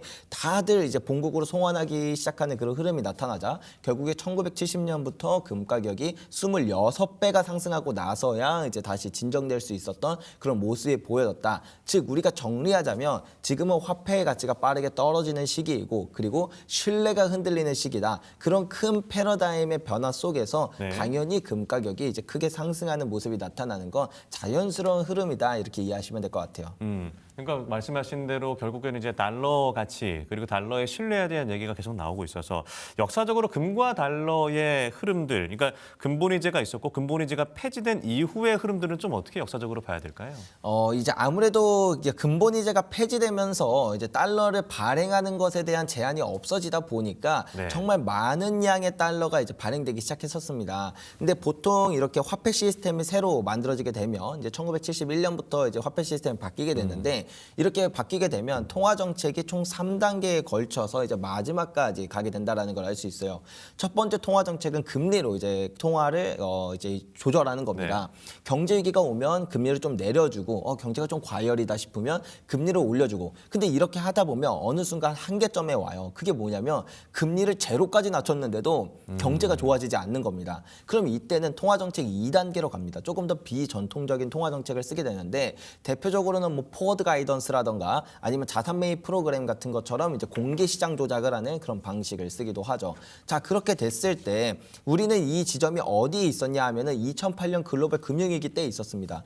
금리는 제로 금리로 갔는데 이제 이게 해결되지 않으니까 양적 완화라고 하는 그런 자산 매입 프로그램 그리고 이제 포워드 가이던스라고 하는 그런 비전통적인 통화 정책을 쓰게 됐었죠. 네. 근데 이런 것도 사실 어느 임계점에 가면 또 안 먹힙니다. 아무리 돈을 많이 뿌려도 그게 실물 경제에 영향을 줄 수 있는 것도 한계점에 도달하거든요. 이런 걸 이제 유동성 함정이라고 부르는데 이러고 나면은 이제 결국엔 마지막 통화 정책으로 가게 됩니다. 그게 뭐냐면 통화 정책과 재정 정책을 콜라보하는 거예요. 통화 정책적으로도 이제 돈을 정말 많이 뿌리고 재정 정책 막 민생 지원금 같은 식으로 막 이제 가게들한테도 돈을 막 탁탁 꽂아주는 방식으로 돈을 그냥 전 세계에 막 무자비하게 뿌려버리는 그런 방식이죠.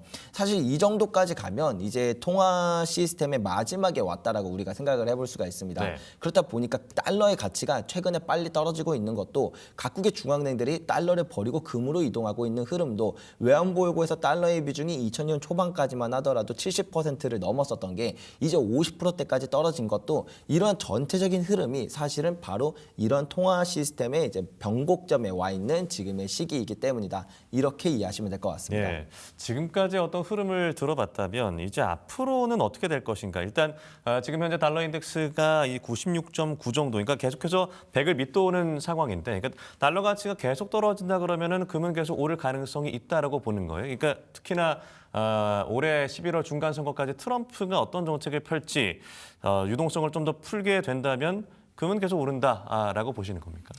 일단 기본적으로 단기적으로 볼 때 사실 어떤 이슈가 튀어나오면서 달러 인덱스를 끌어올릴지 이런 것들을 예측하기는 어렵겠지만 그리고 중기적, 좀 장기적인 측면에서 볼 때 달러 인덱스가 많이 떨어질 수밖에 없는 흐름으로 가고 있구나라는 거는 이제 제가 지금까지 드렸던 이야기들을 이해하신다면 충분히 그런 식으로 이제 추론이 되게 되실 텐데요. 그런다라고 했을 때 달러 인덱스가 이제 하락할수록 금 가격은 반대로 상승하는 흐름이 있기 때문에 금 가격이 올라갈 수 있겠다 이렇게 볼 수 있겠고 실제로 과거에 금이 상승했던 사이클들을 보면 다 달러 인덱스가 계속 하락하는 모습이 나타났었어요. 1970년대도 마찬가지고 그다음에 2002년부터 2011년까지의 상승장에서도 마찬가지였습니다. 그럼 그때 이제 달러 인덱스는 어디까지 떨어졌는가를 보면은 뭐 1970년대 같은 경우에는 30% 정도 떨어져서 한 80 정도까지 갔었고 2000년대에는 40% 정도 떨어져서 70 정도 수준까지 내려갔었습니다. 근데 지금은 어딘가 하면 지금은 이제 아까 말씀해 주셨던 것처럼 96 정도로 역사적인 그런 고점들과 비교했을 때 아직도 고점과의 거리가 달러 인덱스만을 보더라도 상당한 거리가 있구나라는 걸 우리가 이해해 볼 수 있겠죠. 그래서 때때로 요즘 이제 변동성도 커지고 큰 하락이 나타나다 보니까 금 가격 이거 고점 아니야? 아우 이거 막 이제부터 하락 추세로 가는 거 아니야? 라고 이제 많은 분들이 이제 좀 불안해 하시는데 어떤 지표를 보더라도 달러 인덱스뿐만 아니라 사실 다양한 지표를 보더라도 금은 고점과 거리가 상당히 남았다. 이런 것들이 많이 남아 있더라고요. 여전히 여지가 있다라고 하면 이제 금은 특히나 10년 주기설, 그러니까 상승 사이클이 있다라고 하는데 그럼 현 시점의 위치는 어디라고 보시는 거예요? 네, 금이라는 자산은 한 번 상승이 시작될 때 대략 10년 정도 오르는 사이클을 가지고 있어요. 이것도 사실 왜 10년인가 하면은 그런 그 정확한 이유가 있는데 금이라는 자산 자체가 이제 공급의 영향을 좀 많이 받습니다. 공급량이 늘 때는 가격이 좀 떨어지고요. 공급량이 줄어들 때는 이제 가격이 올라가는 특성이 있는데 근데 재밌는 게 이제 금이라는 건 채굴하고자 마음을 먹으면 실제로 금이 세상에 나오는데 10년 정도의 시차가 걸립니다.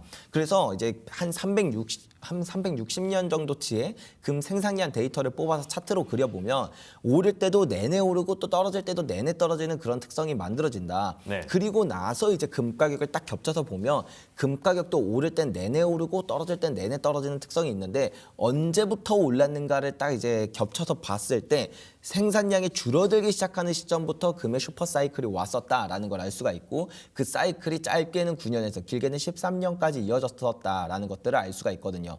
그래서 지금은 어느 지점인가 하면 이번에 상승 사이클은 2019년부터 시작했습니다. 생산량을 보더라도 그 외에 이제 다른 여러 가지 지표들이 있어요. 뭐 실제 금리라던가 가격 모멘텀이라던가 다양한 이제 지표들이 있는데 그런 걸 보더라도 금의 상승 사이클은 2019년부터라는 걸 알 수가 있습니다. 그러면 이제 대략 2030년 정도까지 상승 사이클이 이어질 거로 이제 우리가 예측해 볼 수 있는데 그런 측면에서 2026년은 상승의 끝이 아니라 이제 중반부를 지나 본격적인 상승장이 시작된 그 지점이다. 이렇게 생각해 볼 수가 있겠죠. 그럼 단기 관점에서 최근에 또 변동성이 좀 크게 보였기 때문에 물론 대표님 말씀만 들으면 지금 사야겠다라고 할 수 있지만 좀 분할 매수 관점으로 접근하는 게 좋을까요? 맞습니다. 그래서 제가 한 가지 더 말씀드리면 최근에 금과 은의 큰 조정이 있었다라는 게 네. 이게 이제 금 가격이 하락 사이클로 접어들었다라는 증거가 아니라 반대로 상승 사이클의 중반부쯤이라는 확실한 증거가 되기도 해요. 예를 들면 이제 과거의 상승 사이클을 이제 다 이제 나열해서 봤을 때 네. 보통 전체 사이클의 중반부에 꼭 이런 큰 조정이 왔었거든요. 예를 들면 2002년부터 2011년까지의 상승장에서는 2008년에 이제 금 가격과 은 가격이 크게 조정을 받는 일이 있었고요. 그다음에 1970년부터 1980년의 상승장에서는 1975년에 큰 조정장이 왔었습니다. 마찬가지로 1933년부터 1947년의 상승장에서는 1941년 딱 중반부쯤에서 이제 이런 큰 조정이 있었다라는 걸 알 수 있다시피 지금 2019년부터 2030년의 이 상승장에서 2026년에 큰 조정이 오는 건 역사적 패턴과 정말 비슷하게 너무 자연스러운 흐름이다. 그렇기 때문에 지금 이렇게 큰 조정이 발생했었다라는 것 자체가 어떤 측면에서 본다면 역사적 패턴처럼 지금은 상승 사이클의 중반부에 있다라는 큰 증거이기도 하고 또 이제 이런 큰 조정이 왔기 때문에 가격이 저평가되는 그런 부분도 있기 때문에 분할 매수 관점으로 아주 좋은 지점이 아닌가 저는 그렇게 생각을 하고 있습니다. 네, 사실 저도 이제 금 투자에 대해서는 경험이 많지 않기 때문에 최근에 좀 관심을 갖게 됐는데 그렇다면 많은 분들 입장에서 이 포트폴리오 구성을 어떻게 가져가는 것이 좋을까? 금을 비중을 좀 키우라는 얘기인가? 아니면 몇 퍼센트 정도를 가져가는 게 좋다고 좀 보시는 거예요? 가장 이상적이라고 하는 건 이제 포트폴리오 전략들이 되게 다양하잖아요. 네. 근데 그런 전략들을 두고 볼 때 금을 7.5%에서 15% 사이를 많이 담아두는 모습들을 볼 수가 있어요. 뭐 대표적인 방법 뭐 올웨더 포트폴리오 같은 경우에는 금을 7.5%, 그다음에 원자재 7.5%에서 이제 합쳐서 이제 그런 실물 자산들을 15% 정도 담아두기도 했었고, 네. 그다음에 이제 해리 브라운의 연거 포트폴리오 같은 경우를 보면 이제 좀 금을 많이 담아두는데 거기는 금을 25%까지 담아두기도 합니다. 그래서 어느 정도 담아두느냐는 이제 뭐 확실히 뭔가 딱딱 정해져 있는 그런 정답이 있는 건 아니지만 대략적으로 한 10% 정도 담아두는 게 일반적인 그런 포트폴리오 전략에서 포트폴리오의 안정성도 올리면서 수익률도 같이 올리는 그런 방법이 되기도 한다. 이렇게 볼 수가 있겠고요. 네. 여기에 더불어 요즘에는 화폐의 가치가 좀 빠르게 떨어지는 시기이기 때문에 원래 현금이나 채권을 가지고 있었던 비중을 조금 더 금으로 옮겨서 금을 한 20% 정도까지 올려도 괜찮지 않을까 그렇게 네. 생각하고 있습니다. 저희가 오늘은 좀 금 얘기를 많이 했는데 은 투자하는 분들도 최근에 많아서 어떻게 보면은 금보다도 은이 더 많이 빠졌고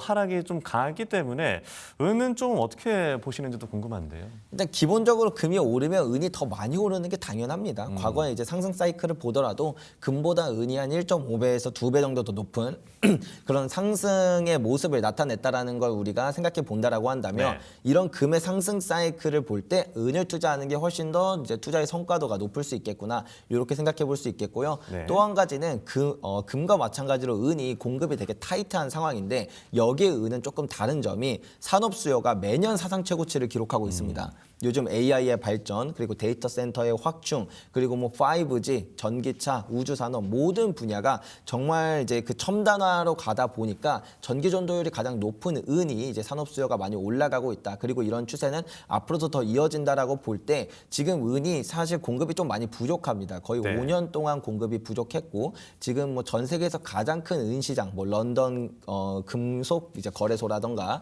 아니면 뉴욕 상품 거래소라던가 상하이 금 거래소를 보더라도 은의 재고가 거의 바닥을 기는 수준이라서 어쩌면 이런 것들이 은의 이제 쇼티지를 발생할 수도 있다라는 그런 잠재적인 리스크들도 같이 가지고 있다 보니까 그게 은 가격을 크게 튀어오르게 만드는 그런 잠재적인 모멘텀도 남아 있다 이렇게 생각하시면 될 것 같아요. 그러면은 이제 금과 은 비중을 뒀을 때 어느 정도로 투자하는 게 좀 좋다고 보시는 거예요? 내가 이제 금 투자를 아직 하나도 안 했었다라고 한다면 그냥 금을 투자하는 게 맞습니다. 왜냐하면 은은 아무래도 변동성이 더 크기도 하고요. 그렇다 보니까 이제 좀 투자하는 그런 심리적인 측면에서 이제 마음을 좀 더 불안하게 만들 수 있는 요소가 있거든요. 그래서 기본적으로는 금을 먼저 투자를 하되 여기서 내가 금과 은이 이제 상승할 거라는 그런 뭔가 이제 확신이 생긴다라고 한다면 은을 조금씩 늘려가면서 뭐 7대3 금과 은을 한 7대3 혹은 좀 더 공격적으로 간다 그러면 5대5 이렇게 배분하면 어떨까 그렇게 말씀드릴 수 있을 것 같습니다. 네, 그럼 마지막으로 이 투자자들 입장에서 하시고 싶은 조언, 그러니까 올해 어떤 것들을 좀 주목해 꼭 해야 될지 정리해 주시면 좋을 것 같습니다. 올해 아무래도 가장 영향을 많이 미칠 거라고 예상되는 게 뭐냐라고 한다면 결국에는 이제 연준의 통화 정책이 어떤 방향으로 가느냐가 될 것 같아요. 네. 근데 기본적으로 이제 중간 선거가 있기 때문에 좀 더 완화적으로 간다라는 이런 스탠스가 크게 달라질 것 같지는 않지만 만약에 그런 스탠스가 좀 뒤집어지면서 금과 은가격에 큰 조정이 온다라고 한다면 오히려 그게 기회가 될 수도 있고 장기적인 측면에선 가격이 하락하면 좋은 거니까요. 그렇게 될 수도 있고 만약에 좀 그런 거 없이 이제 다시 돈이 좀 완화적으로 많이 풀리면서 가격 상승 모멘텀이 나타난다라고 한다면 이제 좀 가격이 좀 크게 오를 여지가 있기 때문에 네. 그래서 중요한 건 뭐냐? 우리가 좀 분할식으로 계속 접근하는 게 중요한 포인트가 될 것 같다. 이렇게 말씀드릴 수 있을 것 같습니다. 예, 최근 큰 변동폭을 보였던 자산인 금, 앞으로의 흐름은 어떨 것일까? 10년 주기 사이클의 한 중반 정도에 위치해 있고 앞으로 상승의 여력은 남아있다라는 말씀까지 들어봤고요. 하지만 글로벌적인 어떤 리스크들이 있기 때문에 분할 매수를 하시는 게 좋겠다라는 말씀까지 들어봤습니다. 지금까지 금 투자 전문가 조규원 대표와 함께했습니다. 고맙습니다. 네. 네, 증시 프라임 타임 저희 오늘 준비한 소식은 여기까지입니다. 미국발 이 훈풍에 의해서 우리나라 시장이 얼마나 영향을 미칠까? 그 영향의 폭은 좀 미미해 보입니다만 앞으로 오후장도 계속해서 함께하시면서 저희 머니무브도 많은 시청 부탁드리겠습니다. 증시 프라임 타임 내일 오전 10시 다시 찾아뵙겠습니다. 함께해 주신 여러분 고맙습니다.